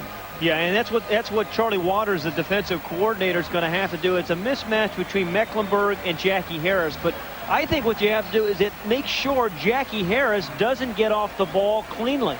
I mean, Harris, on all 3 catches, he's had a free ride and has been able to release without anybody holding him up at the line of scrimmage. We come back 2nd and 8 from the 10. The Packers with a 27-7 lead. 2 minutes remaining in the first half. Packers with 2 timeouts left. The blitz. Atwater is coming after him. Favre sees it. Atwater can't get to him, and he dumps it off incomplete. Boy, that blitz really bothered Brett Favre that time. You know, as Charlie Waters told us this week, that one of the matchups he was concerned with is West on Mecklenburg. And now this defense, led by Atwater, is trying to make a play. But John Stevens, the back, really did a pretty good job of keeping him away from Brett Favre. Little chip block there. Favre was in real trouble. So it's 3rd down now, 8 yards to go. And we're going to have a timeout called. And the Packers now have 1 remaining in this first half. Coming up at halftime, be sure and stay with us for the Fruit of the Loom halftime report. Bob Neal and Kevin Kiley here in this picturesque setting. Scores and highlights from week 6. First half analysis and the special guest, Pat Swilling, defensive linebacker for the Detroit Lions. Still rushing the passer, Pat Swilling. Man, can he play. The Lions now in a 3-way tie for first place in that NFC Central. They were idle, of course, today. They're 3-2. How about the Bears after starting 0-2? They're now 3-2. Well, and if the Packers continue to play like this, this second half of this year, I mean, they're going to be a team to be reckoned with. I mean, it's hard to figure they've lost 3 games the way they're playing tonight. Well, they get a bye next week, and it's a long season, Pat. Start panicking at this stage. It is a marathon. But right now, Brett Favre can't throw an interception. A sack's okay because you're still in field goal range, but don't turn the ball over. 3rd down and 8. Throwing the blitz early again.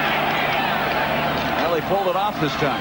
Favre is now sprinting away from the pressure. He completes the ball to Bennett. Bennett inside the 5, stopped at the 4. And Dennis Smith coming over there, who's been playing at a Hall of Fame pace this season. And it's going to be a 4th down. What are they going to do here? That was a good job by the Denver defense. I mean, Gary, they faked the blitz to Brett Favre. They had guys come up, and then they dropped back. You see Braxton, number 34, guys are faking the blitz. Then they drop back in coverage. Favre had nowhere to go, getting chased by Dronette. and then some guys rally on the ball carrier. I mean, when you hit Dennis Smith, you generally stop. Yep, and go backwards. Yeah.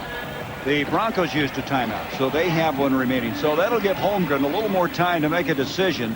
He was getting ready to send the team on a 4th down and still a long 2. It's closer to 3 yards. Yeah, they're up by 20 points. Make it 23. I mean, to me, it's 4th and 2.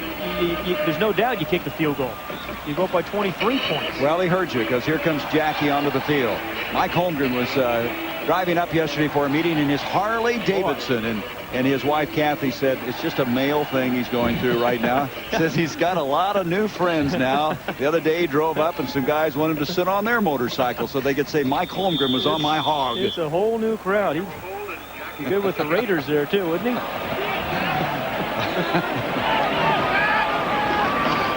A 22-yard field goal by Jackie. And Jackie adds the 3 points and makes it a 30-7 game.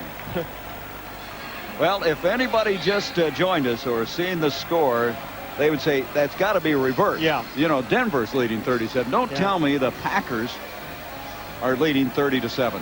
You know, funny, we talked about it. We showed an earlier graphic about Denver being a sensational home team, not particularly good on the road. But we've also talked about John Elway bringing his team from behind. Now, there's 1:36 left in the first half. This game is clearly not over. But it is important, I think, that John Elway establish something, some sort of rhythm right here. He has a timeout. He's got plenty of time to get his field goal team in position to score. And maybe plenty of time, really, to get a touchdown on the board. There's always time for this guy. 31 times in the 4th quarter he's come from behind. And we had one in the first regular season game last year against the Raiders. Well, Kansas City winning today. Of course, Denver trying to keep pace with a victory here. Surprising Seattle behind Rick Meyer. The Raiders pulling one out today at the very end. San Diego really been struggling. And so Denver trailing 30-7 in a catch-up posture, making their first appearance ever here in Lambeau Field in the regular season. Jackie gets into this one. Russell at the goal line, and he'll go to a knee. Now, did he get out? Did he come out with the ball? It's going to be the discussion. Is it a touchback? Okay, there they come. But I'll tell you, for a moment there, Derek Russell thought maybe he'd been out on the field to play. Let's look at it again.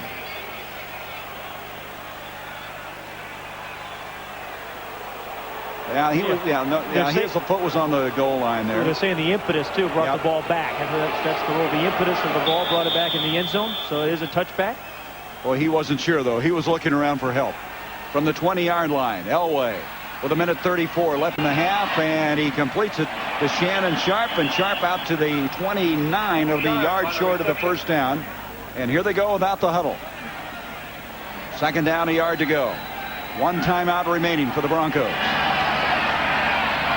Back to Sharp again. So Shannon now catching up to his older brother, and he has a first down. A nice run after the catch. Makes it out to the 46-yard line. Yeah, there's an arrogance about this new offense of Denver saying, hey, we can play the catch and then get some yards after the catch, that you aren't good enough to tackle us. And that's why you see them using guys like Shannon Sharp, because with guys like him, he'll break some tackles for you.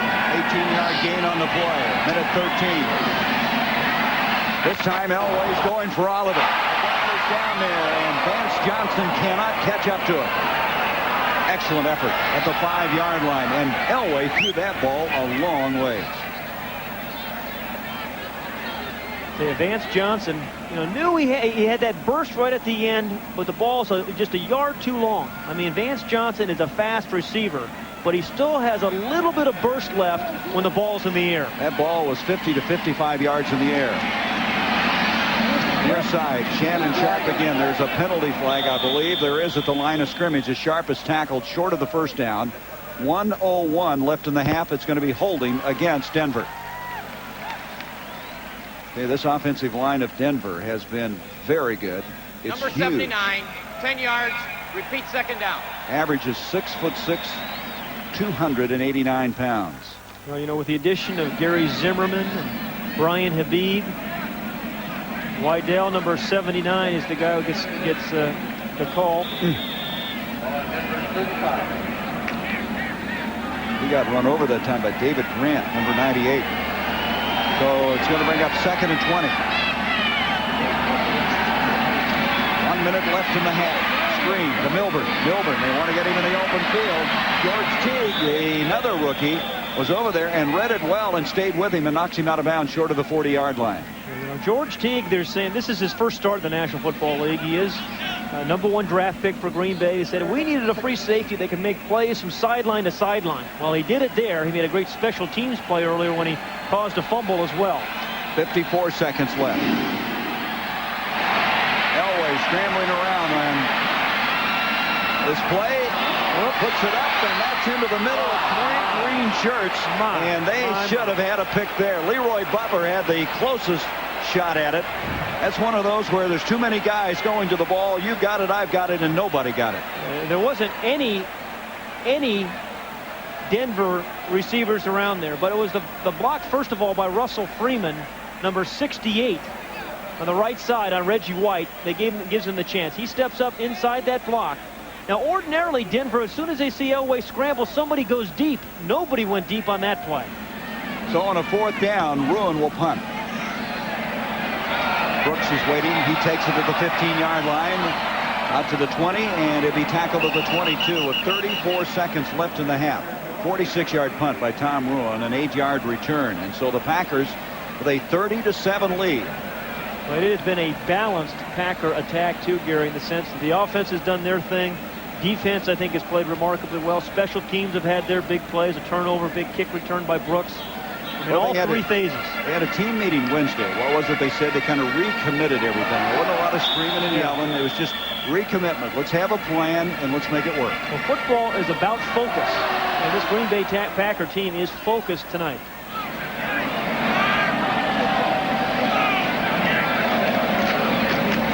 Will give off to Stevens. Stevens hugs the ball. Not going to lose it here. It comes across the 25. Both teams have 1 timeout remaining.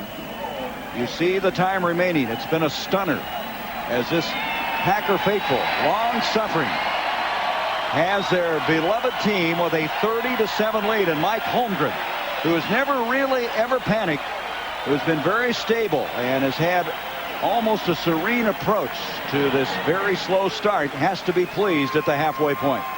The Fruit of the Loom halftime report coming up at halftime. 30-7, Green Bay leads Denver.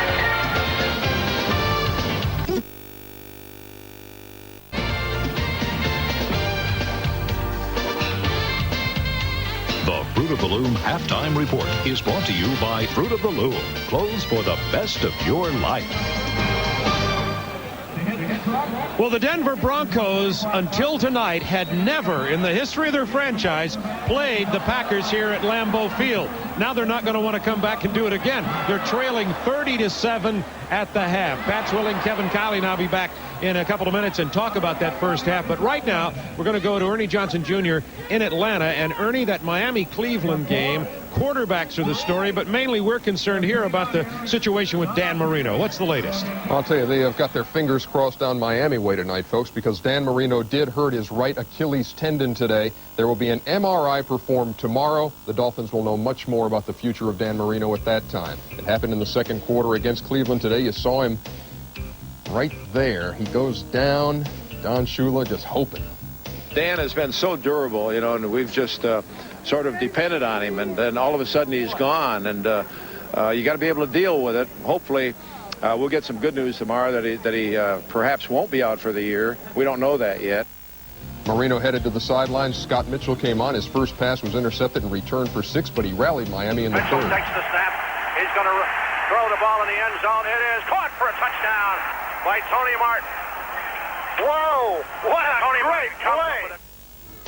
2 touchdown passes in the third for Mitchell. The Dolphins win at 24-14. The Browns say Vinny Testaverde will start. Bernie Kosar benched next week against Cincinnati. The Bengals remain winless today. The Chiefs got them 17-15, their third straight win for KC. Montana did not play. San Diego, the drought continues. They've only got 4 touchdowns in 5 games. Pittsburgh got them 16-3. Barry Foster over 100 yards for the 10th time in his last 11 home games. It was a backup quarterback to the rescue for the New England Patriots today. Scott Secules was the man who rallied him because Drew Bledsoe sprained a left knee ligament. 21-16 Cardinals in the fourth. Sequels to Kevin Turner, who won't go down. In fact, gets rid of this thing to Leonard Russell.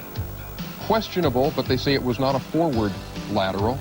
He's going to take this thing down to the 2. The play covers 82 yards and sets up the game winner with under 4 minutes to go. Sequels to big Ben Coates. And the New England Patriots of Bill Parcells have their first victory of the year, 23-21 over the Phoenix Cardinals. Both teams are 1-4. The Washington Redskins are 1-4, their worst home loss in 45 years. The Giants got them 41-7. The Chicago Bears 17-6 winners over the Philadelphia Eagles. Bubby Brister was sacked 7 times today. It was a backup quarterback to the rescue today, also with the Raiders. Is there a theme developing here, folks? Vince Evans comes on for Jeff Hostetler, throws a couple of touchdown passes, has the Raiders down there in scoring position with just 7 ticks left. Nick Bell does the rest. The Raiders come from behind to beat the Jets. Boy, they've had a couple of tough losses. Vince Evans happy. He should be. 24-20, the Raiders over the Jets. The Dallas Cowboys and Indianapolis Colts at the Hoosier Dome. Emmitt Smith had 104 yards. Rosie Potts had 113 for the Colts. It was a 27-3 Dallas win. They've won 3 straight. Tampa Bay shut out by Minnesota. The Vikings take it 15-0 as Craig Erickson threw 4 interceptions for Tampa Bay. Here on TNT tonight, it's Green Bay 30, the Denver Broncos 7. At the break, we'll take it back to Lambeau, to Bob and Kevin, and to Pat Swilling after this.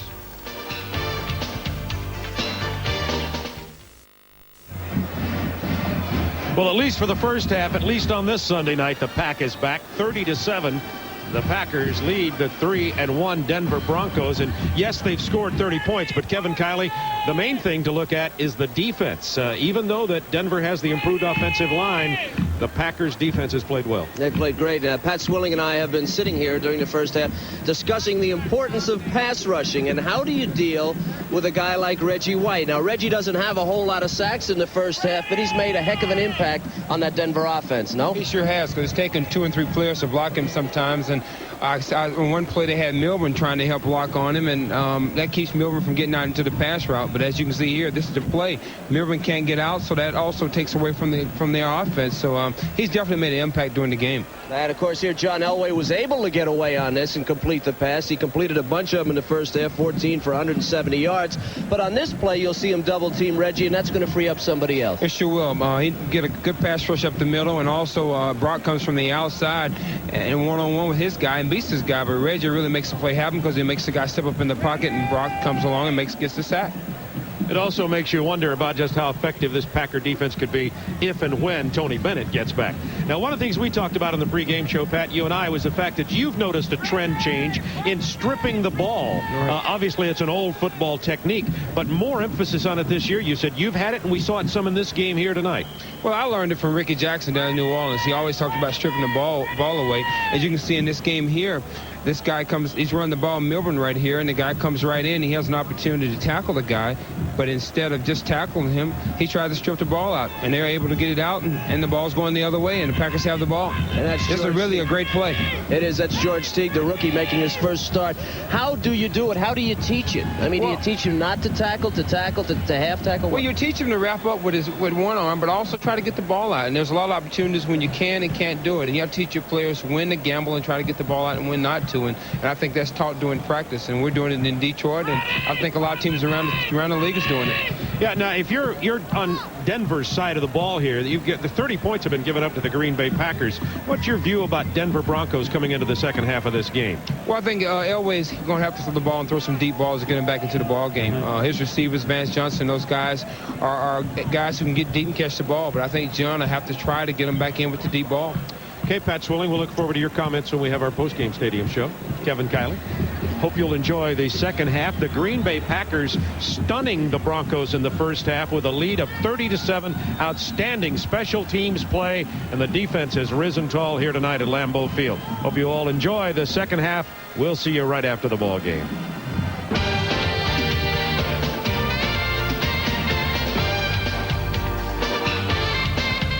The Fruit of the Loom halftime report has been brought to you by Fruit of the Loom. Clothes for the best of your life. Is brought to you by Isuzu, makers of incredible four-wheel drives. And by Pittsburgh Paints. You work too hard to paint with anything less. Green Bay 30, Denver 7. Gary Bender along with Pat Hayden as we've come to the halftime. And here's tonight's Pittsburgh Paints game summary. And the special teams have been, as you said earlier, special tonight as they have set up the Packers in very good shape. 1 touchdown and 1 field goal. Jackie Harris, first 100-yard day of his career.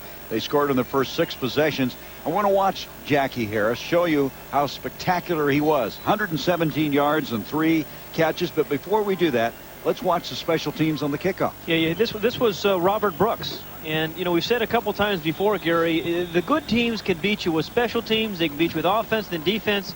The Packers have done all of it tonight, but when you have the game starting like this, it really sets a special tone. You know, you're playing at home. You know, you're 1-3. It's a nationally televised game. Guys want to play well. And that gave them a big boost, I think. 68-yard return after a 95-yard return last week. You know, give the Packers some credit here, and Sherman Lewis, their offensive coordinator, for putting a nice scheme together, getting their tight end, Jackie Harris, who runs like a wide receiver, matched up against Carl Mecklenburg. Mecklenburg is a great player, but really his strength is not in pass coverage. Here's another one. He's going to be right in here, going right down the middle. Here's Mecklenburg. Again, give the Packers some credit too, Gary, is they came back to it. You know, they came back to the play. They used Harris those 3 times. And, again, I think when you're on a roll, you're not afraid to call on a guy's number. Yeah, this was a 38-yard completion to Harris. And you see Mecklenburg's doing everything that he can. And, like I said, Mecklenburg's a great player. He's a great blitzer. He's a great stunner, a great tackler. But you don't want him running downfield with Jackie Harris. So Brett Favre had a strong first half, and Elway in a catch-up posture, trailing 30-7. As Jackie will kick off, it'll be Derek Russell inside the 5. Russell out to the 20, 25, a flag on the play as he's tackled at the 27. So after Milburn fumbled that 1 kickoff, or I should say was stripped of that 1 kickoff by Teague, he hasn't been back there since. Yeah, two surprises, I think. There's the penalty against Denver. 2 surprises, too, Gary. Milburn was not a factor in the first half. We thought he would be. Holding, number 31, on the return, 10 yards from the end of the run, first down. And the second thing, Brett Favre handled the blitz in the first half. Not only Brett Favre, but the line did a very good job. And there's the numbers. You can see Favre, who did not have a touchdown or an interception last week. In fact, he hadn't thrown a touchdown pass in the last 2 games. Yeah. So the penalty moves the ball back to the 16. That was intended for Vance Johnson. Pretty good coverage. Teague was over there. You know, it's something about guys like George Teague. They play big in big games. Remember the Sugar Bowl, the national championship game against Miami? They just expect to make big plays. You're right. We talked to him yesterday. He is not intimidated at all about his opening start in the NFL. I mean, he was very anxious to play against John Elway. Look at this. Average field position to Denver 49 in the first half for the Packers. That's not too bad. There's Johnson coming back, making the catch this time. Very close to the first down. Vance Johnson has been the go-to guy as far as Elway is concerned, and it will be a first down. Boy, this is the guy that if anybody can catch up, he can do it. And you know that was what Mike Holmgren was talking about at halftime. Milburn in the backfield. He's got the ball, and he'll be dropped. Milburn tackled by Wayne Simmons, the rookie who they're so excited about. He did a good job of stopping Milburn as he started to make his cut. And so the first down now will be at the 27-yard line. They did not have the first down a moment ago. I stand corrected. They were a yard short, and there they got the first down on Milburn. You're standing on my toes, too. Would you move over a little bit? First down, 10. Here is Shannon Sharp, and Sharp makes the catch just short of the 35-yard line. Both the Sharp brothers have very large and very strong hands. When you get the ball somewhere in their neighborhood, yeah, that's a good hand. Those aren't scuba gloves, are they? Those look more like the other, but he hangs on there. Elway, a rifle. And the catch was made momentarily by Arthur Marshall, and then he was just jolted. I mean, hit by Terrell Buckley. Buckley separated him from the football. Buckley, their #1 draft pick a year ago, and he really powdered this one. Yeah, Terrell Buckley, I mean, had a nice drive on the ball. I don't think that was a catch.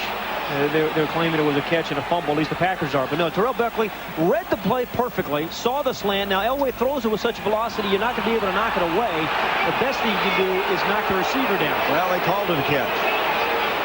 Oh, I don't know. Boy, I don't think he had possession at all. Let's go back and look at it again.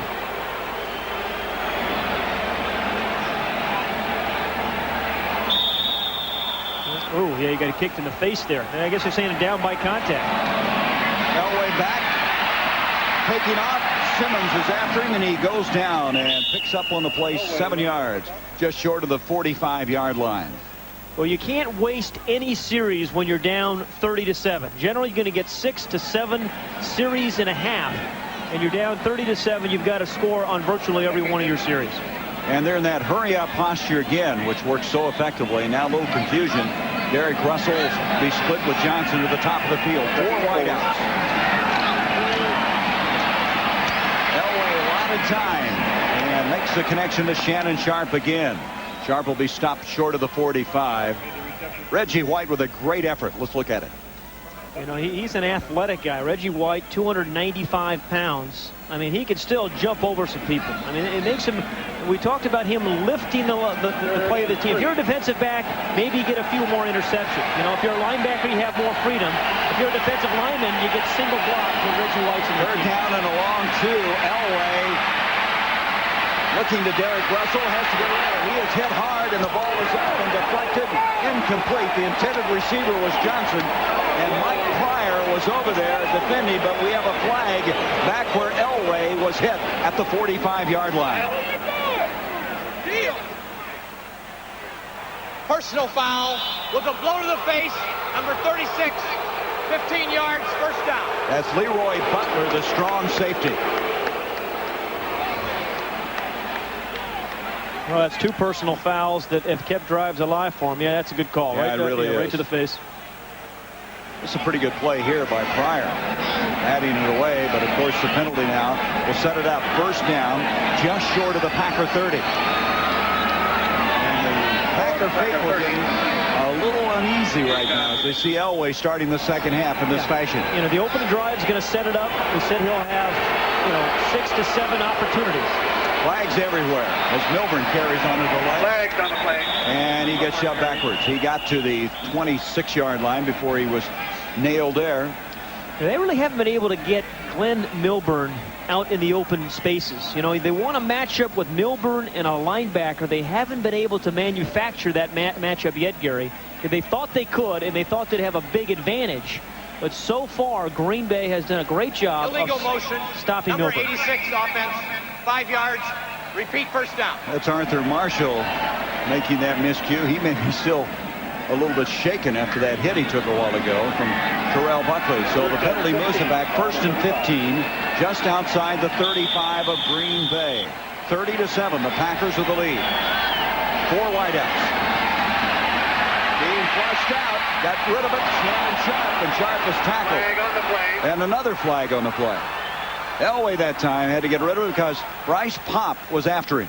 Yeah, Bryce Popp is really coming off the corner now. If you're a defensive lineman, you know it's 30-7. You're coming after John Elway in the shotgun formation. But Popp, well, he is so quick upfield and just a persistent kind of guy. Personal foul this time against Denver. That's 15 penalties tonight in this game. There's Popp, guy from Scranton, Iowa. He said, I got my work ethic Personal from my parents. Foul, shot block on number 79 of the offense, 15 yards, repeat first down. Dave Waddell was the guy guilty of that. Seems like every time Denver gets on prime time, there's a lot of penalties, you know? Yep. But anyway, Popp was saying, I learned to be relentless, to keep coming 100 miles an hour because of the work ethic I learned growing up on the farm. 1st and 30. First down now and 30 yards to go.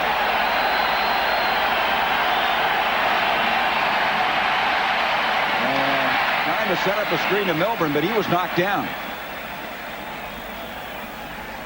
Let's go back and look at that chop block on Reggie White, and I tell you, this is a dangerous play, and they should have called a personal foul. Because you're going to see he's engaged there. Yep. The other guy goes low. I mean, that's That's a bad play. Yes, you can blow out a guy's knee that way, and that is absolutely the right call. Reggie just keeps coming, though, doesn't he? 2nd and 30. Elway with pressure coming, gets it off complete to Derek Russell, and Russell tackled short of the 35-yard line. Still got a long ways to go. That'll be a 14-yard gain. They have to reach the 20 to pick up a first down. 12 minutes left in the third. Denver in a catch-up situation, and Elway making the Packers a little uncomfortable as he starts the second half. 3rd and 16. 3rd down, 16.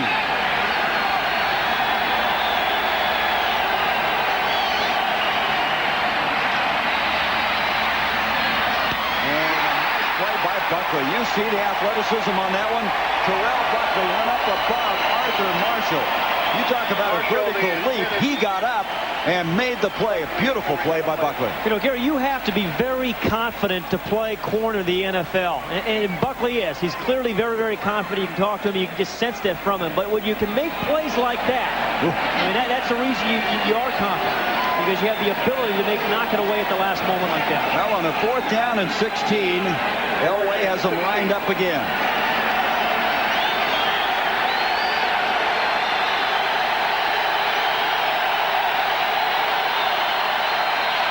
Elway, Reggie White got him, and listen to this crowd.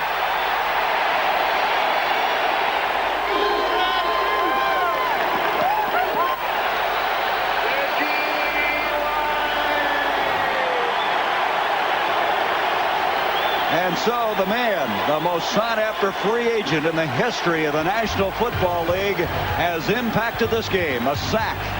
On 4th down, the Packers will come back. They'll have the football. This telecast is presented by authority of the National Football League and is intended for the private use of our audience. Any rebroadcast or other use of this telecast without the express written consent of the Green Bay Packers and the National Football League is prohibited. You know, we're back here, Gary, but watch here as we watch Reggie White on the sack. Now, it's 4th and 16. You know, you can't single block Reggie White. Now, the Denver had a couple of options. They could have tried a long field goal, would have been over 50 yards, but in any event, you have to double team Reggie White in a situation like that. It would have been about a 53-yarder. Now, Elam has kicked a 54-yarder this year. Favre giving off now to Bennett. Flag on the play as Bennett struggles to the 45-yard line. So they didn't get anything out of that drive. They had the ball a long time. Going to be holding illegal use of the hands against Green Bay. But you go back to not trying that field goal. You need, what, 3 touchdowns and a field goal? Yeah. Holding, offense, number 52, 10 yards, repeat first down. Well, you know, the Packers in the first half, Gary, ran the ball for 56 yards. I mean, this has not been a dominant running team. And Mike Holmgren freely admits, hey, we're still 2 years away from really being one of the top echelon teams. But they have not been able to run the ball well generally this season. And this is the type of game where you'd love to be able to grind out a few first downs and run some time off the clock. Frank Winters, who started at center, was guilty of the holding call. And this time that play is snuffed out before he got started because Darrell Thompson was hit by Mecklenburg. Now, Mecklenburg then had a tough time against Harris. Did a good job on the run there. Yeah, but that's how you use Carl Mecklenburg. Blitzing inside, making some stops. You don't want him running downfield on a very fast tight end. But this is what he does well. He has a feel for the game. He sees the guard pull, and as soon as the guard leaves, he comes up and stops the back in the backfield. Loss of 8. Going to bring up 2nd down now and 28 yards to go. The line of scrimmage is 24. The Packers have not turned the ball over tonight, Gary. That's another key reason they're up by 23 points. They didn't last week either against Dallas. Here is Favre back. Going to run with it. And slide short of the 30-yard line, picking up 4 yards, maybe 5 on the play. But, you know, that's a heads-up play. I mean, it looked a little funny, but you're leading by the 23 points. Don't force the ball over now. Don't, you know, it was 3rd and forever. Don't make a mistake. I mean, Brett Favre is a competitive guy. I mean, he gives you that look right there. He looks like the guy that brings out your groceries from the store into your car. Yeah. But this is a very competitive and courageous guy, I think. And he's answered some questions, Gary, about the blitz. He really has. And, of course, today, his 24th birthday. He'd like to have a birthday present with a victory. He's got a 3rd and 23 now. Setting up his man, and he threw that one to Mike Kroll, and Kroll takes it in for 6. You know, Favre is complaining, and he has a right because his receiver was held. The screen back was grabbed, I think, Gary. Boy, that's too easy for Kroll. Watch this. You know, you can't give him an easy score. But I thought 34 Edgar Bennett, who was the screen back, got held here. And I was wrong. Well, no, Dronette got him a little bit. Dronette got him a little bit there. But that was just an easy interception for Mike Kroll. 22 yards, and that gets Denver right back into this one. Yeah, that's what Favre was arguing about, that Bennett was held. So Kroll adds 6, and now point after attempt is good by Elam. 30-14, and the crowd's gotten very quiet here at the 9:46 mark of the third quarter. Kroll, that outstanding speed, takes it in. Let's go back to the interception that Mike Kroll had for the touchdown. Watch number 99, Dronette, hold right there. Right there. You can see him holding with his arm Edgar Bennett. And that was what Favre was complaining about. Now, the ball may have been intercepted anyway, but Dronette did get his big old paw and held Bennett. Elam kicking off. Packers a little concerned about onside. They had one kicked against them last week in Dallas. And then a nice fielding effort that time by Darrell Thompson. It was a hot one to handle, and he brings it out to the 31-yard line. So it's now 30-14 with 9:38 to go in the third quarter. Well, Gary, this has really been a game of field position, too, and Green Bay has had superb field position all game. Looking ahead to the Georgia Dome on Thursday, a special edition of the NFL on TNT. The Rams and Falcons, 7 o'clock Eastern with the stadium show, 7:30, a kickoff. We have now the line of scrimmage to 31. Thompson's come out of the lineup now. Last second replacement, they had only one running back, that's Bennett. Here is Bennett. And Bennett got a yard. You can see this game starting to pivot now. Yeah, 16-point game. Now, you can't get too conservative. The Packers are not a dominant running football team. And Mike Holmgren has to be able to manufacture some first downs. Don't be afraid to throw the ball. They came out very aggressively early in the game. They got the ball to Sterling Sharp. And then they threw the ball to Jackie Harris. You know, get those guys back involved in the game plan. They've carried the ball 21 times for 54 yards, the Packers have, as they come to a 2nd and 9. Thompson's come back into the running back department. They think he can get outside for him. Sterling Sharp in motion. Play action didn't fool anybody, particularly Kroll, and the chase is on, and he gets rid of it. There'll be no grounding because he was able to get outside. The tight ends run to the near side, pressure coming, and got it near the line of scrimmage. So there's no intentional grounding this year because of that new rule, and that came at a good time for Brett Favre because he had nobody over there. Yeah, it may not be a penalty, but I want to tell you, Brett Favre took one heck of a shot. Now, you're not going to outrun Mike Kroll too often. I promise you. This guy just ran back an interception for a touchdown. But he took a pretty good shot on his shoulder, on his knee, on his wrist. Kroll, you know, was a sprint champion in high school in New England. Favre will believe you right now. Yep. 3rd down and 9. Big play here for Green Bay. And that didn't fool anybody. Marcus Wilson, who's in the game for the first time, number 29, and the Packer fans do not like that conservative call, and they're going to have to punt the football. Yeah, and the Denver defense certainly did their job. Now it's up. You know, the Denver defense has played well at times. The offense has struggled. Maybe the special teams. Maybe it's Milburn. Maybe it's a block punt. Special teams has to do something special for Denver now. Football will be Brian Wagner. Rush put on. Lilo Lang got pretty close to him. Milburn coming over. He's going to return it. And Milburn tackled instantaneously. Robert Brooks was down there very quickly. Also an assist on the play. And it'll be a 39-yard punt, a 4-yard return. That was Doug Evans who helped on that stop. So Holmgren's special teams covered it very well.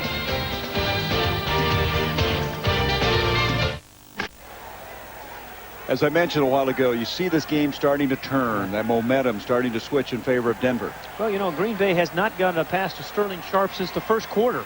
And now it's a 16-point game, you know, 2 touchdowns and a field goal. And Denver clearly is back in this football game. But that's the guy for Green Bay, Sharp, Sterling Sharp, that has to get the ball back in his hands. Well, it was all Sterling. Then Shannon has started to catch some footballs for the Denver Broncos. Denver will start this drive from their own 32. You see the time remaining and the score. Rod Bernstein is in the backfield, 3 wideouts.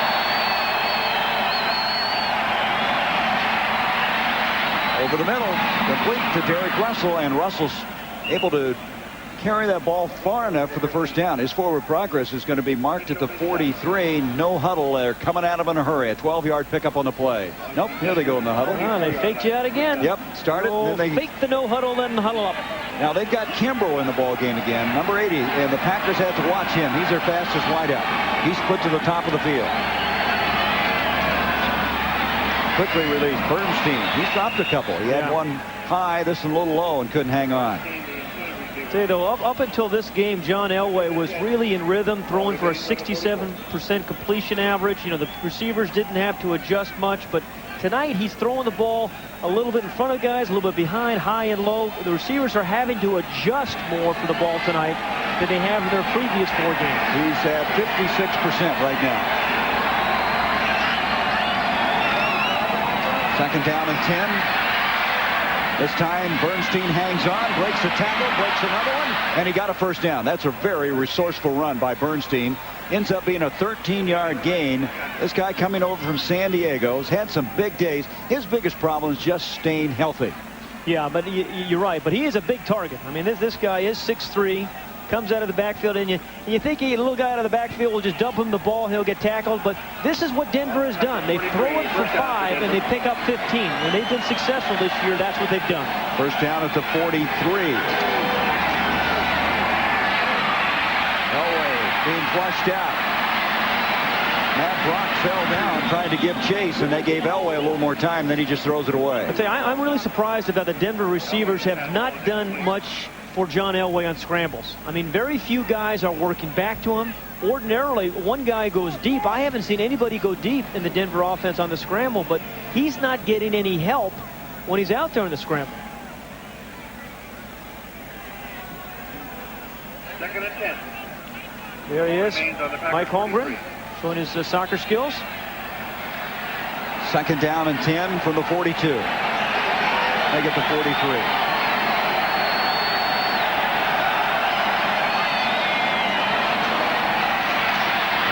Again, and are they going to give Johnson the catch? Yes, they will. He had it long enough. Vance Johnson makes the catch just short of the 35 at the 36-yard line. And he may be cramping up. Say, this ball is in the air for a long time for an 8-yard gain, though. Ball on the Packers 36. But that is a perfect throw, and Vance Johnson has worked the sidelines. He's worked the end zone awfully well tonight. That's what he's got. When you start pulling those toes up, you know it's cramping problem. Third down now, 3.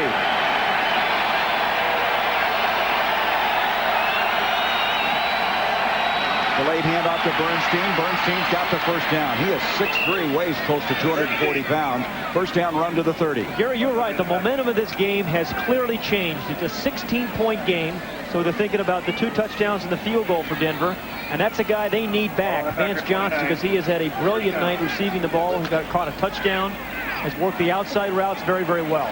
Sean Patterson comes in to give somebody a blow on the defensive line. They're having to do a lot of pass rushing right now in this quarter. First down to the 30. 6:04 left in the third. Elway to Arthur Marshall, and Marshall has another first down. This will be at the 17-yard line. The free agent fine from a year ago. Great protection and wonderful patience there by John Elway. I mean, there are bodies flying around, but he just hung in there. He kind of glanced left, felt that he wasn't going to get sacked, and then he drilled the ball. I mean, that was a very patient throw by John Elway.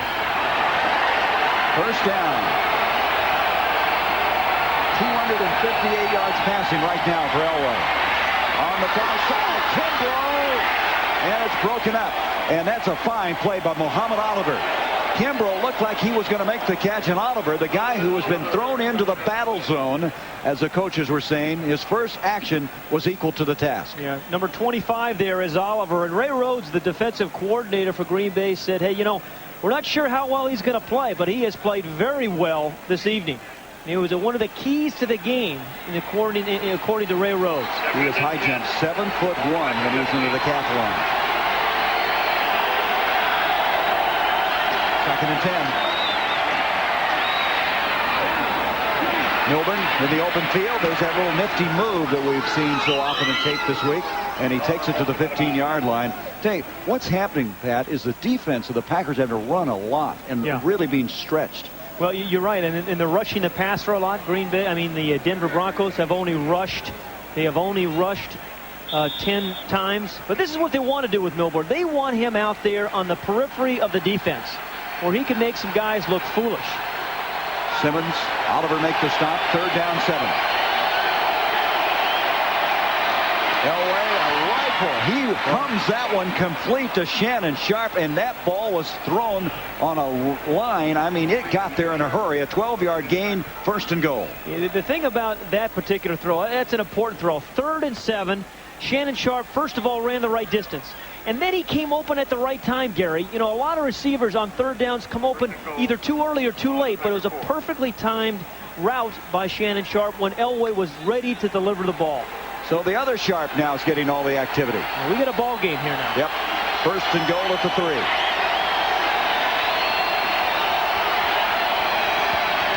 Bernstein driving for the goal line. Didn't get very far. Looked like he wanted to take off and got short-circuited that time and could not go any further. Give credit to Wayne Simmons, the rookie.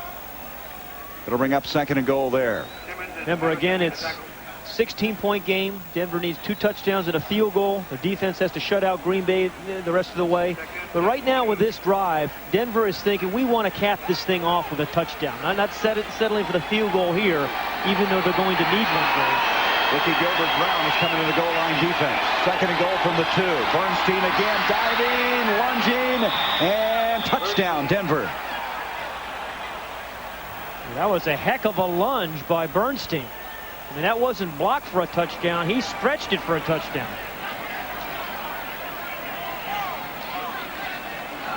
It was 30-7 and now 30-20. Watch George Kuntz, number 53, trying to make a play, but just a little late. Didn't get up early enough because somebody was hanging around his feet. He couldn't jump to meet the oncoming Rod Bernstein. So Bernstein, after not getting it in the previous play, does this time. Boy, this game has really changed, and everyone is just still right now. It's quiet here in Lambeau Field. Elam's point after makes it a 30-21 game. 3 minutes, 45 seconds left in the 3rd quarter. It's for you, Mom. Back to Ron, Texas, baby. All right, Ernie, thank you. Bill Parcells picking up that victory in Tempe, Arizona. Kicked along the ground. Going to be fielded now by Brooks. And Brooks will bring it out to the 35-yard line. And you wonder now if Elam has some leg problems or what. I don't understand that kick. He's done that twice now. And Green Bay has converted it to very good field position. When we come back, I think the big question right now is the Packers. Will they go back and play with a flair or stay conservative? Well, it's been a fast start by the Packers, and now a tremendous comeback here by Denver. They trail at halftime 30-7. 14 unanswered points in the 3rd, and one of the reasons this guy, Shannon Sharpe, he now has 5 catches. His brother was 6 in their battle to win the catching derby this year. Now, will the Packers get Sterling Sharpe involved again? He's been very quiet. They've had, thus far in the 2nd half, 6 plays from the line of scrimmage. And there's the answer. And almost picked off. Oh, that was the one we were talking about. Tyrone Braxton. He was just waiting, wasn't he? That was the one. We said early in the ball game that Tyrone Braxton was going to bait Brett Favre and make Favre believe that Sharpe was going to be wide open. And then as soon as he went into delivery, he was going to drive on it and intercept the ball. Well, he did everything but catch it. So the Packers now looking for something to get them going again. Favre this quarter, this half, is 0 for 3 and has 1 interception. Gary, I think once a team goes into a shell and gets conservative, it's very hard to get back to that swashbuckling kind of style that got you the big lead. It's hard for teams to turn it back on. Well, they're going to have to do it. As Favre completes it now to Harris. That's the guy that was having such a big first half. 3 for 117. And he tightrope walked that far sideline and got quite a bit of yardage. Now, where are they going to mark it? No, they're going to say he was out of bounds. back at the 37. He did go out of bounds there. Well, Shannon and Sterling have their mother Mary here, and wonder how does she do that? Who do you root for in a circumstance like this? She's rooting for the tie, I guess. These two guys were a lot of fun. They were going after each other hot and heavy, weren't they? Talk to each other every day, they said. Rarely about football. Just about a bunch of... That's startling, isn't it? 8 plays, no yards, 3rd and 9.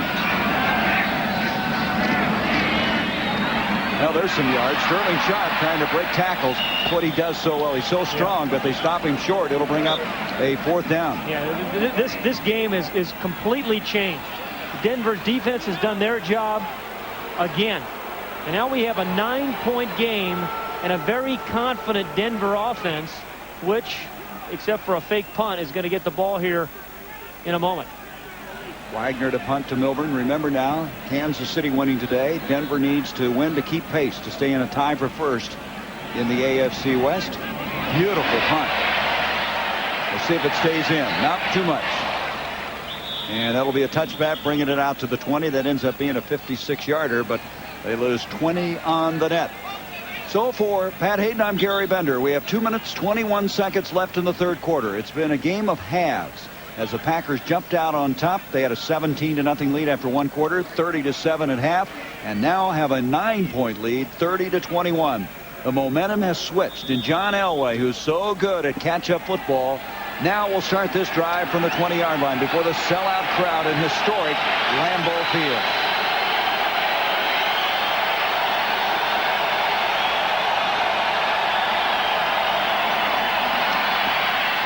Our side, and Vance Johnson again. He's just wearing the Packers out.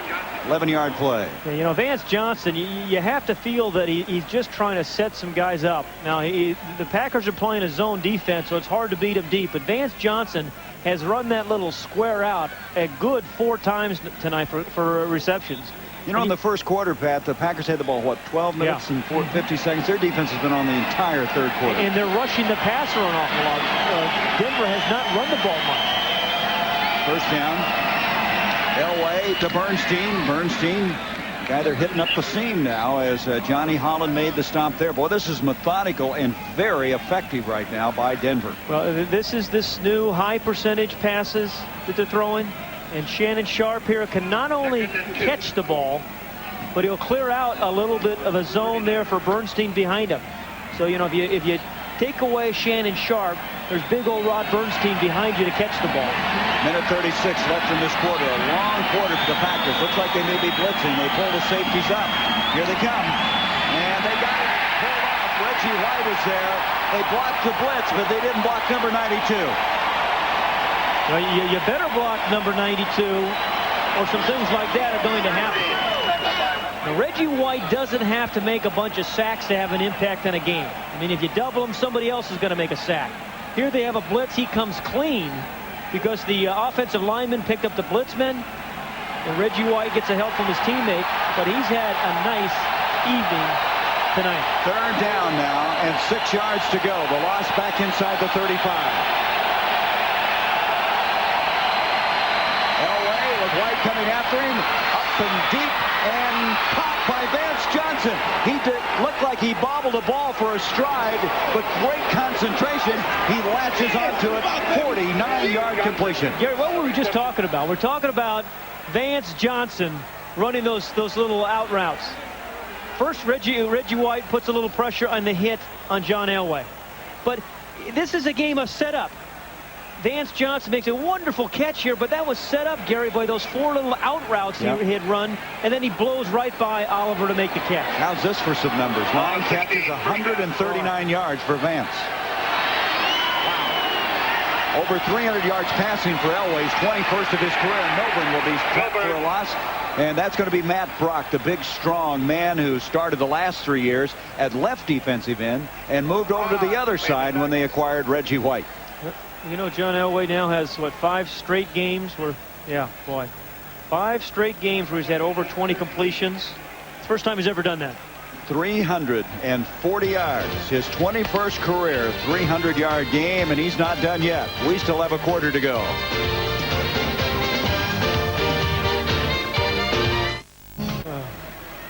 30-21, and John Elway has been such an outstanding catch-up quarterback. 31 times he's come from behind in the fourth quarter. That's an NFL record. And down by 9, he has to score twice as we have 15 minutes to go. And there's the graphic.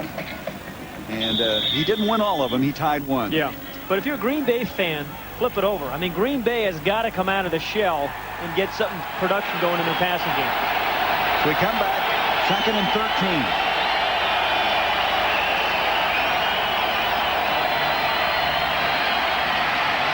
Out of time, and Del Pino makes the catch, scrambles forward to the 15. A little low. He caught it off his shoe tops. Did a nice job getting a gain of 5 yards on the play. And Elway's upset with himself there, Gary, because if Del Pino doesn't have to adjust for that ball, he picks up the first down easily because he's got some momentum. He's going forward. There's nobody in front of him, but he had to slow down to catch it. Packers making some changes up front. A little confusion in that defensive line. And this was going on away from the action. Oh, yeah, these guys going after one another. Yeah. Going to go 15 rounds. Yeah. Derek Russell and Terrell Buckley. The lightweights. 3rd down and 9. Blitz coming and broken up beautifully. The blitz was up the middle by Leroy Butler. You know, I saw the blitz coming, Gary. I thought it was going to be late. And Russell's still going after it in the flyweight division over there. I thought the blitz was going to get there too late. But I tell you, Leroy Butler did a wonderful job of getting the paws up. Of getting his paws up and knocking it down. Well, they're trying to sort it out on the far side. I don't think there's a flag over there, is there? I think they're just milling around trying to sort it out. I do not see a yellow flag. He may have picked it up. There, he's got it in his hand. Yeah. Well, that was set up, as you mentioned, the previous play. Kind of got those fisticuffs or whatever you want to call them. Let's listen to Larry Nemmers. Okay. It'll be a 4th and 9 before this penalty.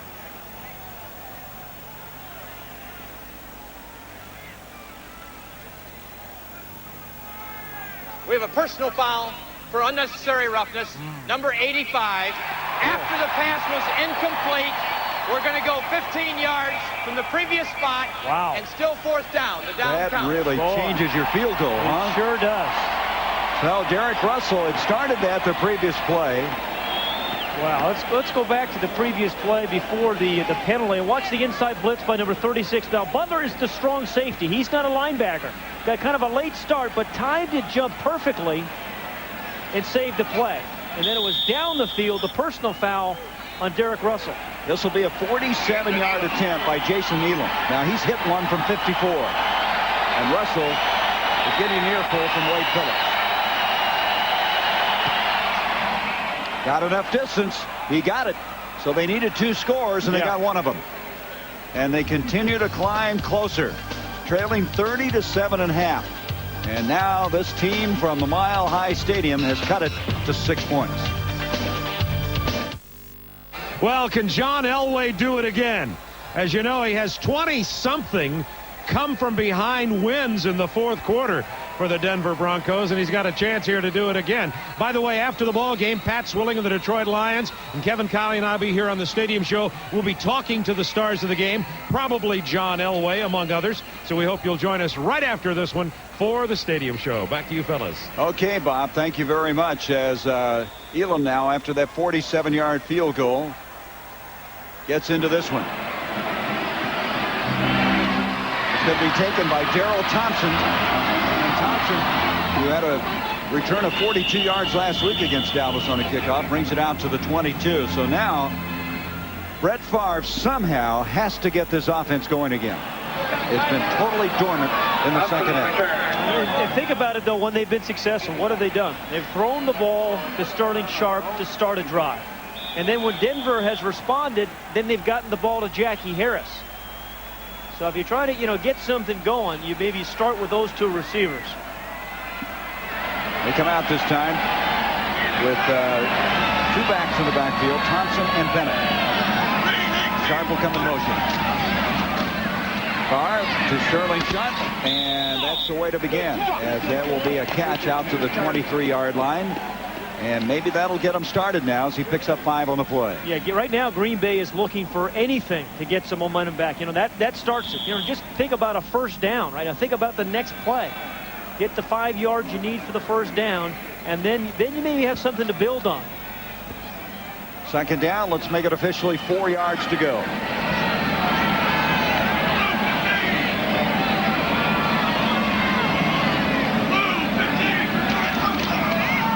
Favre again goes back to shot, going to the big playmaker. He makes a big play, and he gets the first down.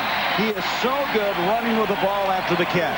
A 16-yard gain. So go back to the guy that started the fireworks way back in the first quarter. And Braxton was playing way off and again, maybe trying to bait Favre, but that was a fake. I mean, I think he thought he was going deep. I'm talking about Braxton. But he is extremely tough for a defensive back to tackle by himself. Sterling Sharp, 9 catches, 65 yards as he and Braxton continue their confrontation. That is the initial first down of this half for the Packers, believe it or not.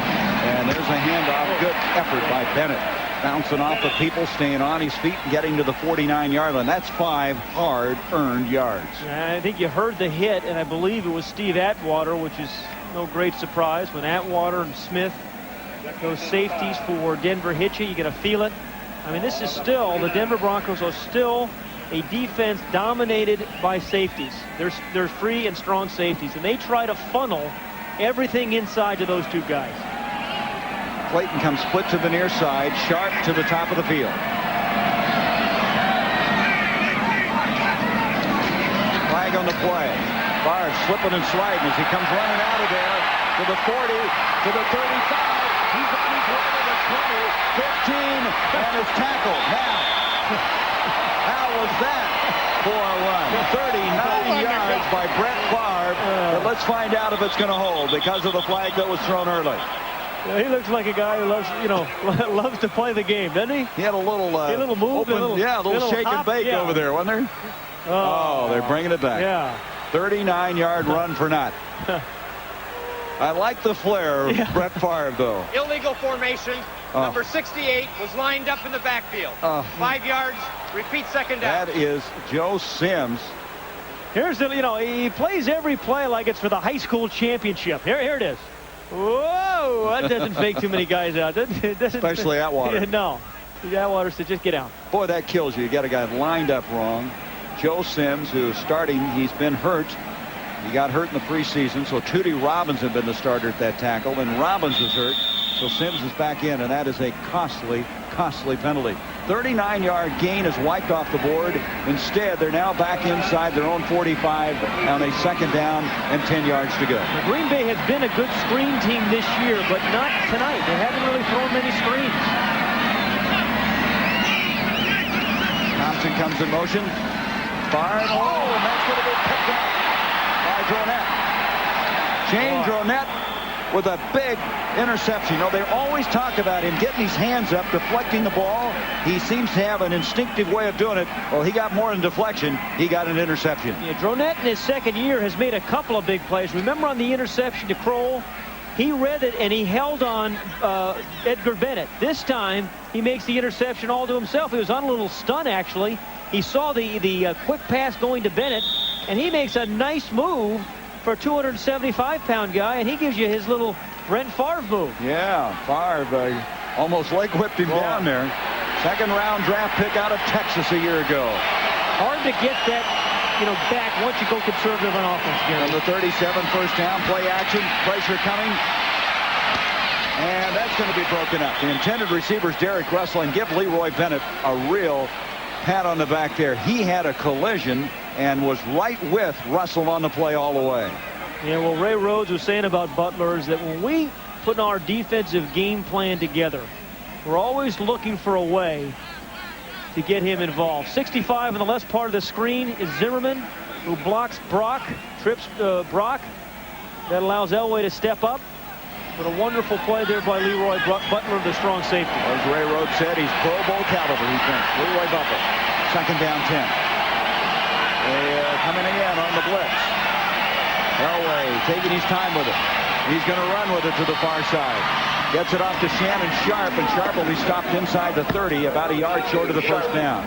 We said at the beginning of the broadcast, the Broncos were going to show Favre the blitz early and try to confuse it. But when you show the blitz too early to John Elway, as Green Bay did there, I mean, he's going to hurt you. I mean, he's going to audible right there, which he did to kind of almost an option play because the blitz was shown too early by the Green Bay defense. And now he finds himself in a 3rd and 2. Look at this on this. 30 completions, 50 attempts, career records.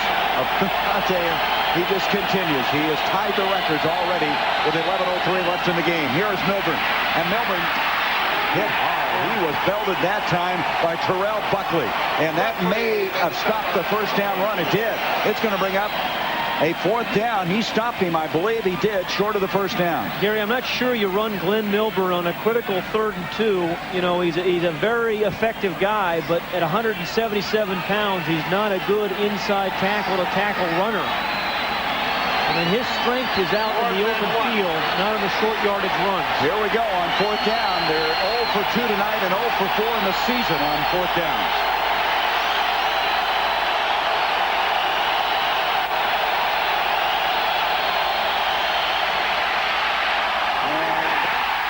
A penalty flag. Buckley and Vance Johnson were tangled up. It's either going to be Green Bay's football or the penalty goes against them. The Broncos could keep this drive going, and it is against the Packers. That's against Buckley. 20th penalty of the game tonight. Top of the screen there to Buckley. Buckley's 27. Holding. Defense on the cornerback. 5 yards, automatic I'm not first down. so sure about that one. Boy, that's a big play, Pat. That was 4th down. They had the ball. Now it's 1st down at the 24. You know, with 10-16, though, I was just a little confused why Denver didn't attempt a field goal, Gary.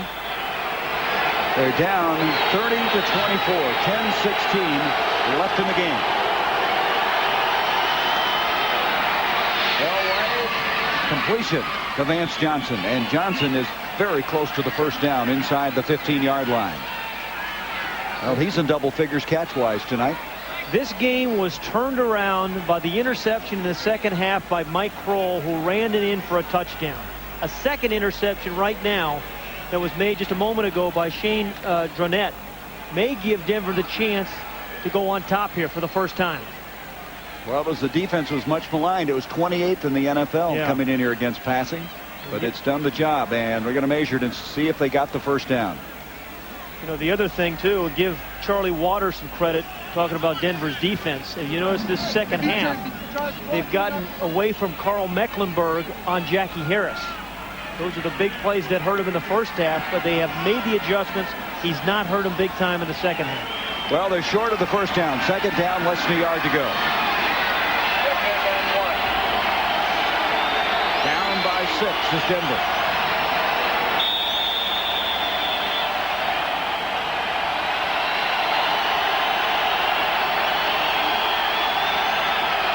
Elway completes it to Russell. He's got the first down. You can hear the pop all the way up here.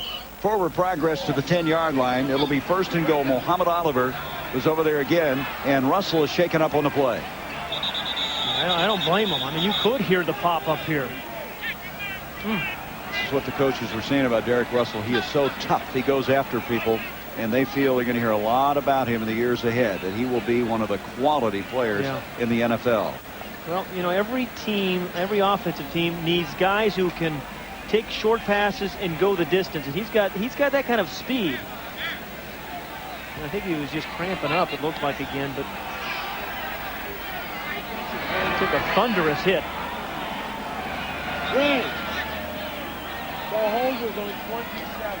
So Oliver and Butler got him, and Russell will go out. It is a first. Well, they can get a 1st and goal at about the 6-inch line. They're just outside the 10. I think it's about the 5-inch line. The 5-inch, okay. I'll give you that. Always have to have another, you know. There it is. There it is, yeah. No, I think it's 3. 3. Just like you changing your story again. Okay, now the Denver defense did their job, right?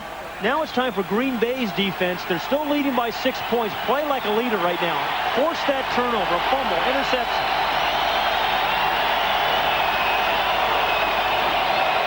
Marshall has come in to replace Russell. Here's a pass completion. Shannon Sharp. Good defense that time by George Teague. Teague has been equal to his starting task tonight. He has acquitted himself very well. Yeah, he's going to start a lot of games in the National Football League. Wasn't intimidated, felt like he should be playing and starting, and he's played well tonight. Special teams and on defense.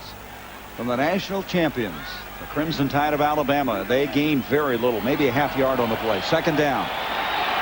Again, Denver down by 6, 8:52 to go. Timeout for the Broncos, so they'll have 2 remaining. Stops the clock with 8:50 as this comeback by the Broncos has come from a long ways. They were down 30-7 at half and now have cut it to 30-24. And Elway, one of his patented come-from-behind efforts. And we'll be back to see if he can complete it.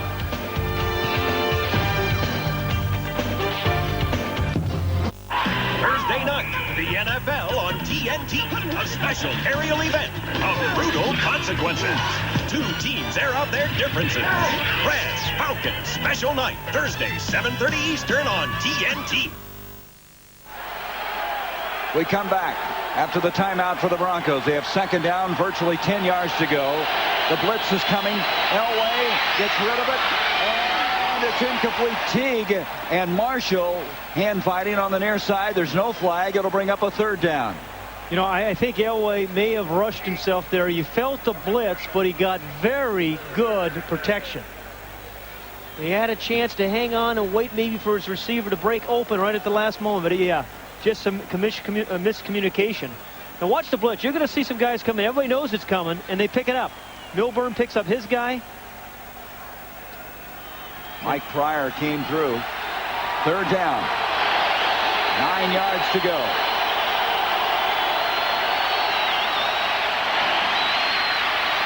Elway has White in his face. Throws it. Incomplete.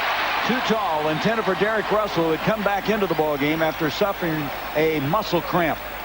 So now 4th down. Well, you know, they've gone for 4. That made sense. They went for 4th and 16 once. Then they went on a 4th and 2. But now they're going for the field goal. It's a 6-point game right now. So, and still plenty of time with 8:39 remaining. When Elway's in, there's a lot of time. No, it is. And so Elam will come in and attempt the field goal. Elam will do the kicking. 28-yard attempt.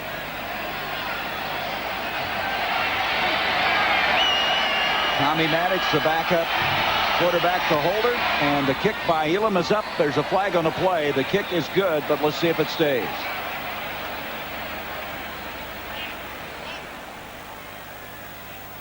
Now they're going to have to kick it again.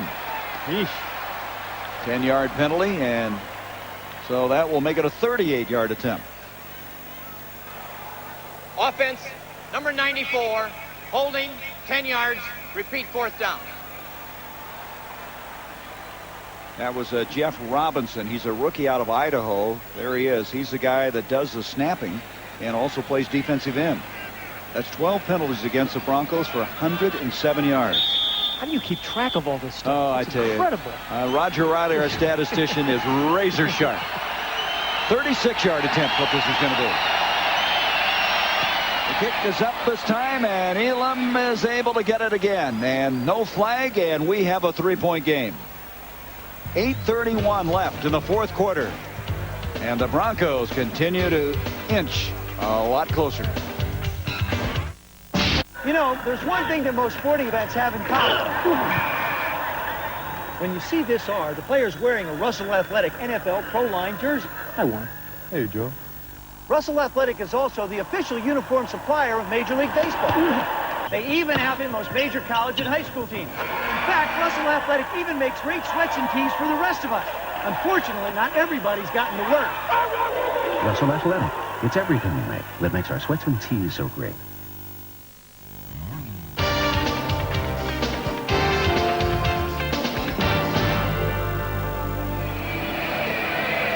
The Cheese State and a cheesehead here in the Lambeau Field area as the Packers, who had led 30-7, now lead 30-27. Yeah. Now, first of all, where do you get those, Gary? You lived in this state for a while. Is that cheddar or sharp, or what kind of cheese is that? I think that's probably Swiss. Is it? Yeah, I think that's Swiss cheese. I know your family would love to have one. You can put it on the plane, take it back to Los Angeles. I'd be big. It's a nice hat. Elam kicking off. Going to be returned by Thompson. Thompson out to the 20, and that's as far as it goes right there. So Brett Favre still trying to get this offense going. It's been one half of outstanding offense and just absolutely nothing in the second half. Look at this graphic. 6 possessions, 3 touchdowns, 3 field goals in the first half. 4 possessions, 2 interceptions, 2 punts in the second. Well, you told me to look at it, then you read it. Well, I didn't know if you could read. I was just checking. Here's another one. Green Bay only has 36 total yards this half. And remember how they got that 30-point lead. They were aggressive on offense. They played terrific special teams. They were throwing the ball around. Sterling Sharp and Jackie Harris ran the ball with some efficiency. But Denver's defense has really put a thud on them this half. Thompson will remain in as their running back after that kickoff return. Sterling Sharp in motion. Going to have an end around to Sterling Sharp. The blocks are formed, and Sterling Sharp gets to about the 24-yard line. A gain of 4. Kind of a little mix-up on that exchange. Yeah, I think Sharp thought he was going to go outside of Brett Favre. Favre was trying to hand it off inside. And, you know, maybe they were thinking about those cheese hats, too. Those cheese hats. But, you know, that can be just enough time where you can't get that play developed. Yeah. And Sherm Lewis, the offensive coordinator, Ray Rhodes, the defensive coordinator next to him, the brain trust from up above here in Lambeau Field, as we have now 2nd and 6. Bennett and Thompson in the backfield. Complete to Harris. Been a while since number 80's had a football after that brilliant first half, and that'll be a first down. Mecklenburg made the stop, a 10-yard gain, so the guy who had been so effective finally involved again. Yeah, that same matchup Harris against Mecklenburg. But see, still no one's jamming him. No one is harassing him at the line of scrimmage. It's just too easy for him to get off the line of scrimmage and make a play. But Green Bay has done 2 things in the last 2 plays. 1 to Sharp and 1 to Harris. Those are the 2 guys that helped them get that 30-point lead. First catch in the second half for Harris. He has 5 for 127. First down.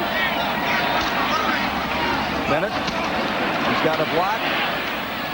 Got a couple of yards. They pulled the guard, Harry Galbraith, and Steve Atwater then came up and made the stop. Going to be a pickup of a couple of yards on the play. Second down coming up. Yeah, I'm just always amazed when you watch Atwater and Smith how fast they get to the line of scrimmage. You know, and they don't seem to get beaten on play action passes either, Gary. Usually you say, hey, if a guy gets up there that fast, let's go over the top on him. But Atwater can stick his nose up there, but he's very rarely fooled on play action. 3rd straight Pro Bowl for the former Arkansas standout. 2nd and 8. Sterling Sharp. Sharp breaks the tackle, and with a great effort lunges forward. He appears to be short of the first down. He started in, ducked back out, made the catch, and just wouldn't give up. He's going to be short of the first down by about a yard. A hustling Tyrone Braxton, number 34. Watch, he's going to get some traffic here. Then he hustles back and makes the play. We've talked about how smart Tyrone Braxton is, but he's a guy that gives you everything every play, and he's the one who made the tackle there on Sterling Sharp. Boy, Sharp and Braxton have really been banging heads, haven't they? 3rd down, a yard to go.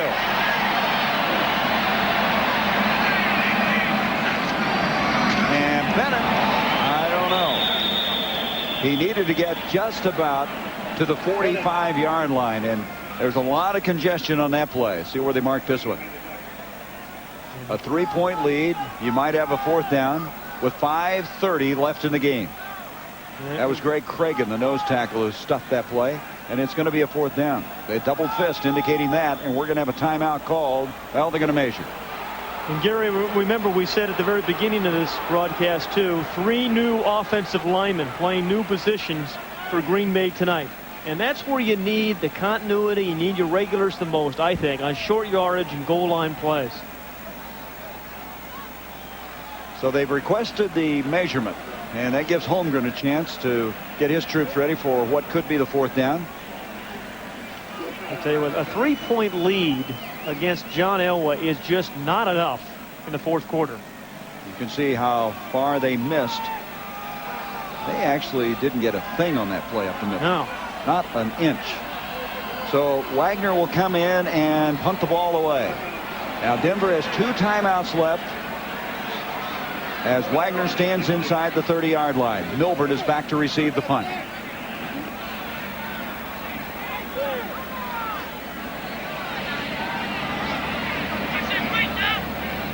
Frank Winters, who used to snap for the Giants and the Chiefs, will snap this one.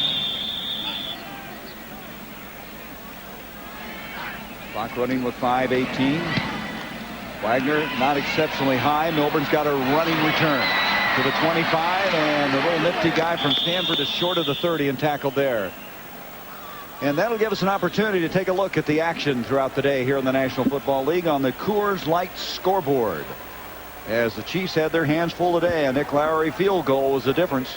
Craig playing in place of the injured Joe Montana. Steelers with a victory over the Chargers. And the Raiders, Vince Evans, what is he, 38 years old, playing quarterback.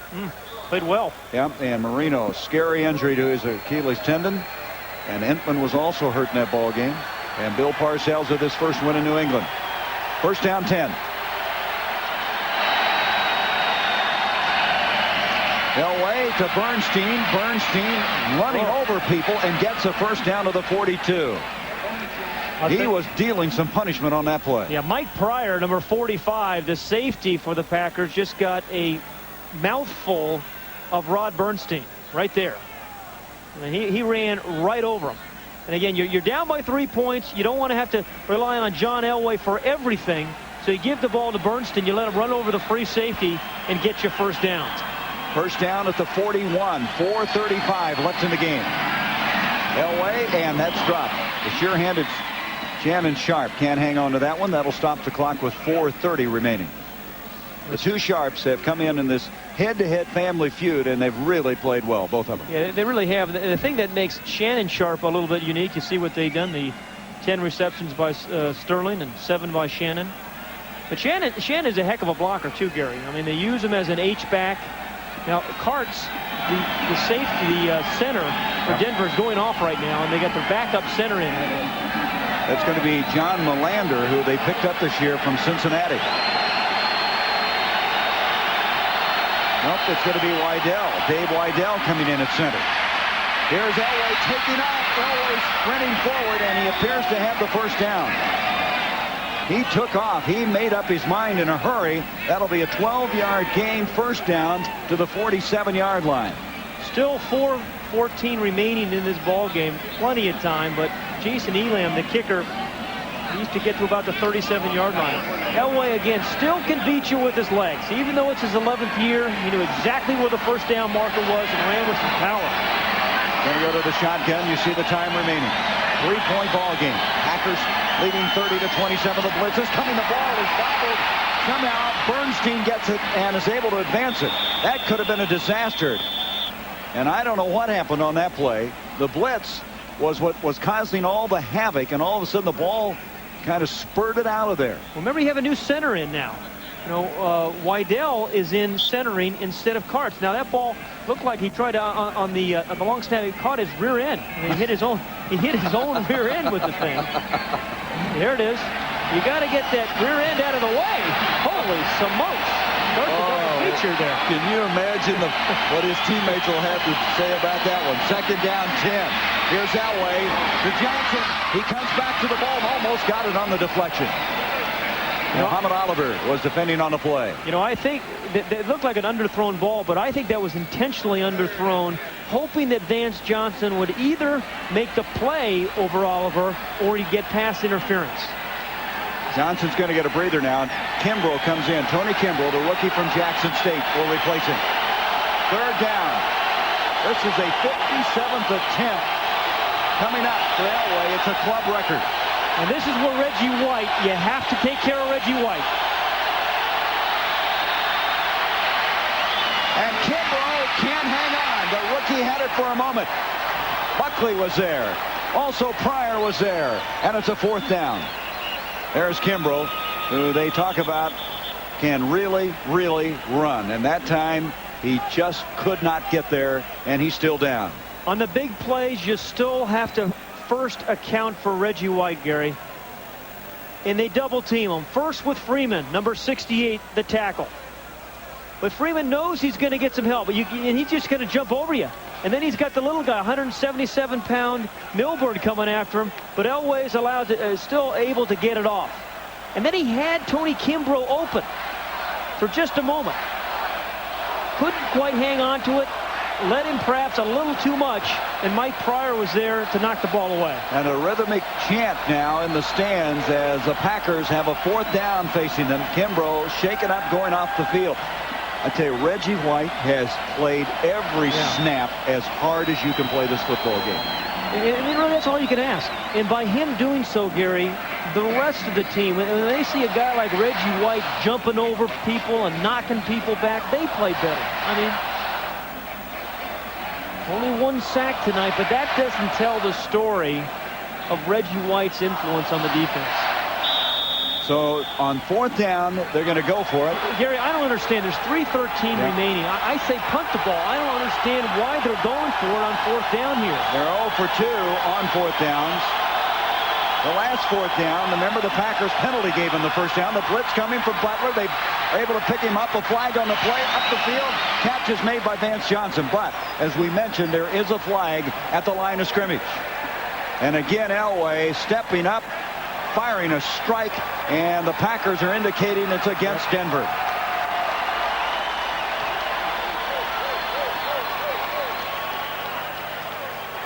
False start prior to the snap on the right tackle, 5 yards, repeat 4th down. That'd be Russell Freeman, the right tackle, number 68, who was a left tackle a year ago as a free agent rookie.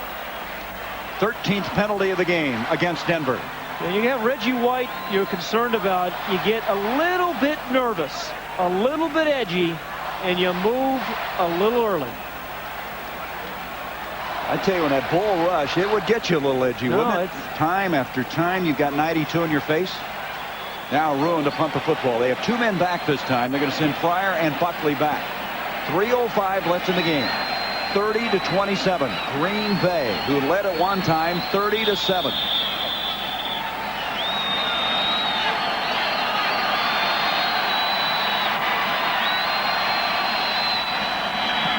Ruin hits it nose high. Buckley calling for the fair catch. He's clear out of bounds. So they're going to mark the ball at the 16-yard line. Packers will have it there. They have 2 timeouts remaining. And coming up after this game tonight, Bob Neal, Kevin Kiley, Detroit Lions linebacker Pat Swilling on the Holiday Inn Stadium show. They hope to have the Sharps as they will debrief us on what went on in this game. Shannon and Sterling. And if they're as talkative as they were last night, it'll be fun. It'll be a long show. Right now, Sterling is saying to his guys, let's get a 1st down or 2. And, Gary, this is where you wish your running game could really control the clock, get a 1st down or 2, and win the game for you. But the Packers don't have that kind of running game. So with 2:58 remaining, there's plenty of time. This game is long from over. Jackie Harris will go in motion. And not a lot of running there by Bennett. Bennett gets a couple of yards, and that's all. And we have a stoppage of the clock. We're going to have a timeout call by Denver, so they'll have 1 remaining with 2:52 left in the game. Just to underscore my point, Green Bay only has 14 rushing yards this half, Gary. And again, a makeshift offensive line, 3 new offensive linemen. Well, they had 36 last week. Coming up after this game, even more football. Burt Reynolds and Chris Christopherson star in Semi-Tough. A movie about 2 professional football players who fall for the same woman. Oof. That's a new theme. Yeah. Semi-Tough follows the Holiday Inn Stadium show here on TNT. A little bit like my steak last night. Semi-Tough. Oh, you didn't like that? Yes. So we have 2:52 left. The Packers have a 2nd down. Let's make it 9 yards to go. The Denver Broncos have used their 2nd timeout. Packers hanging on to a 3-point lead. Thompson to the backfield. He'll come in motion. Far side. Mark Clayton. They're going to tackle him, and it'll be a 3rd down. He didn't get much on that play. Clayton was wrapped up very quickly that time by Demery. Charles Demery, for no bigger he is, undersized as he is, makes very good open field tackles. Yeah, and remember, most of the night he has had Mark Clayton all by himself because everybody's been so concerned with Sterling Sharp. So the fact that we haven't called Mark Clayton's name much tells you what kind of night Demery's had. That's his 2nd catch. So 3rd down and still 3 yards to go. I'd take Jackie Harris away for sure. The blitz, both safeties coming. Favre gets rid of it. Harris adjusting on the ball, and it's intercepted by Atwater. Steve Atwater, check that. That is Lilo Lang who came up with it. And the blitz, which had been giving Favre so much trouble, really gave him difficulty there. Jerry, we said at the top of the broadcast, the biggest question about Brett Favre was, could he handle the blitz? He'd done it pretty well all night tonight. But on one of the most critical downs on the game, Steve Atwater showed the blitz early, runs through a little chip block by the center. He and Dennis Smith both get there and set up the interception by Lilo Lang. And that is 3 turnovers in this half by Green Bay. And we said, what you have to do is take away Jackie Harris. They did by a blitz and by a terrific interception by Lilo Lang. Lang adjusted quicker than Harris did. He got the interception. First down at the 43 of the Packers. Hand off to Bernstein. Bernstein going to be wrapped up. Now remember, Denver has only 1 timeout remaining as we have the 2-minute warning. 2 minutes to go. A 3-point game here. Lambeau Field, the site of an outstanding effort here by both teams.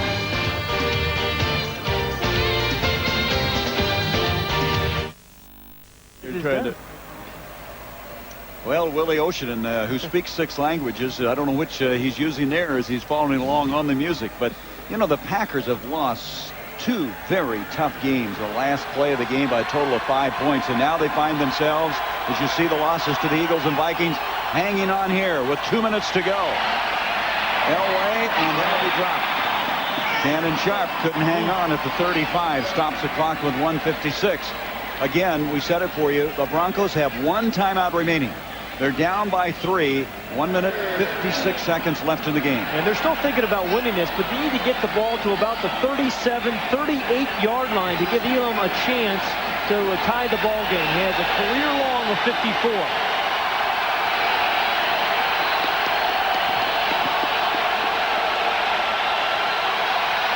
Pressure coming, and Elway's going to be sacked, and number 92, Reggie White, has been relentless, is there.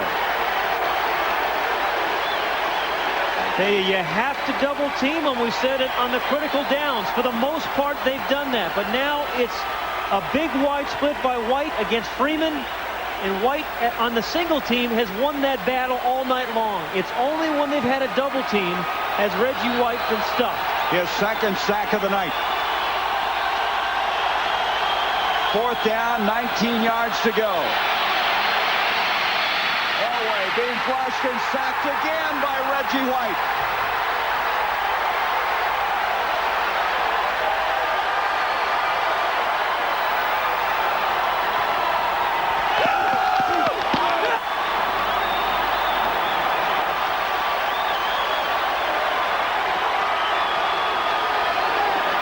Well, they paid him a lot of money, and he's earned his money the last 2 plays. Yeah, you know, for a while there, all the money they paid him, it wasn't looking like the Louisiana Purchase, was it? But he's earned his money tonight. I mean, he has played remarkably well. And not just on the sacks, but in the critical moments. You know, you have to double team a guy like Reggie White, or he can change the nature of the game. And he did exactly that. So now, at the 35, the Packers, knowing that the Broncos have only 1 timeout remaining, go to a knee, and this crowd is ecstatic. And Elway saying, get a timeout, you guys. You let too much time get away from you. And he hasn't given up. This guy clearly has not given up. He just wants one more chance at it. And there's a chant of Reggie starting throughout Lambeau Field.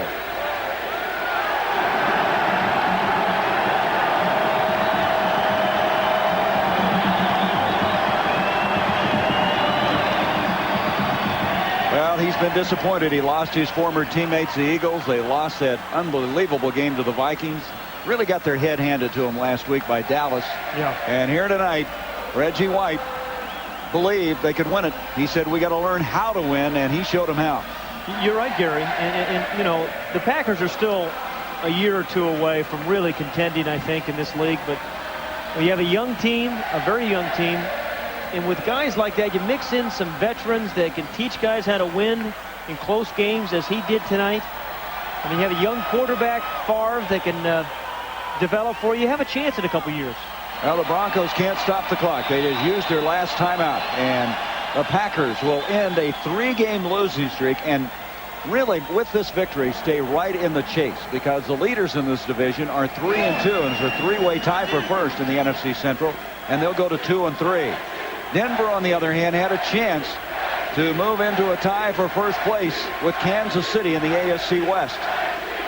And of course, they catch Kansas City at Mile High Stadium later. And look at Reggie.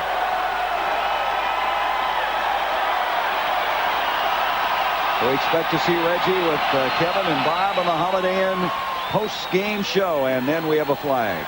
That'll stop everything with 36 seconds. Well, it's not an easy way to win it. You get a 30-7 lead, and you don't get a first down to the fourth quarter. Offense, 5 yards, still third down. But you had enough cushion, just barely. I guess. I mean, it was an interesting game from that perspective, and you know, Green Bay has some great players, including Matt Nan on defense, Sterling Sharp on offense. I'll repeat the story. He came into the coaches this week and said, you know, I still believe I made the right decision coming here. And they needed to hear that. Because if he started doubting, then what happens to the rest of the football team? Well, we talked earlier how he can lift a team. Linebackers are better. Defensive backs are better. Other defensive linemen are better because of his presence. And Elway tonight, as they'll take another snap, was 33 of 59, 367 yards, a touchdown, interception. Still wasn't enough. But they dug themselves a big hole, and Elway, despite his brilliance, could not get him out of it. As they trailed 17-0 after the first quarter, 30-7 at the halfway point, and got as close as 3 points only at the very end to see this guy, Reggie White, come up with back-to-back sacks. And Mike Holmgren now is 11-10 career-wise, and a very big win for his Packer team. And Denver, the youngest team in the NFL, came into Lambeau Field for the first time ever. They go away without a victory. But this Denver football team is going to be awfully tough the rest of the way. 30-27, Green Bay. Shannon Sharp and Sterling Sharp will be coming up later, and we'll be back in just a moment. At a theater near you.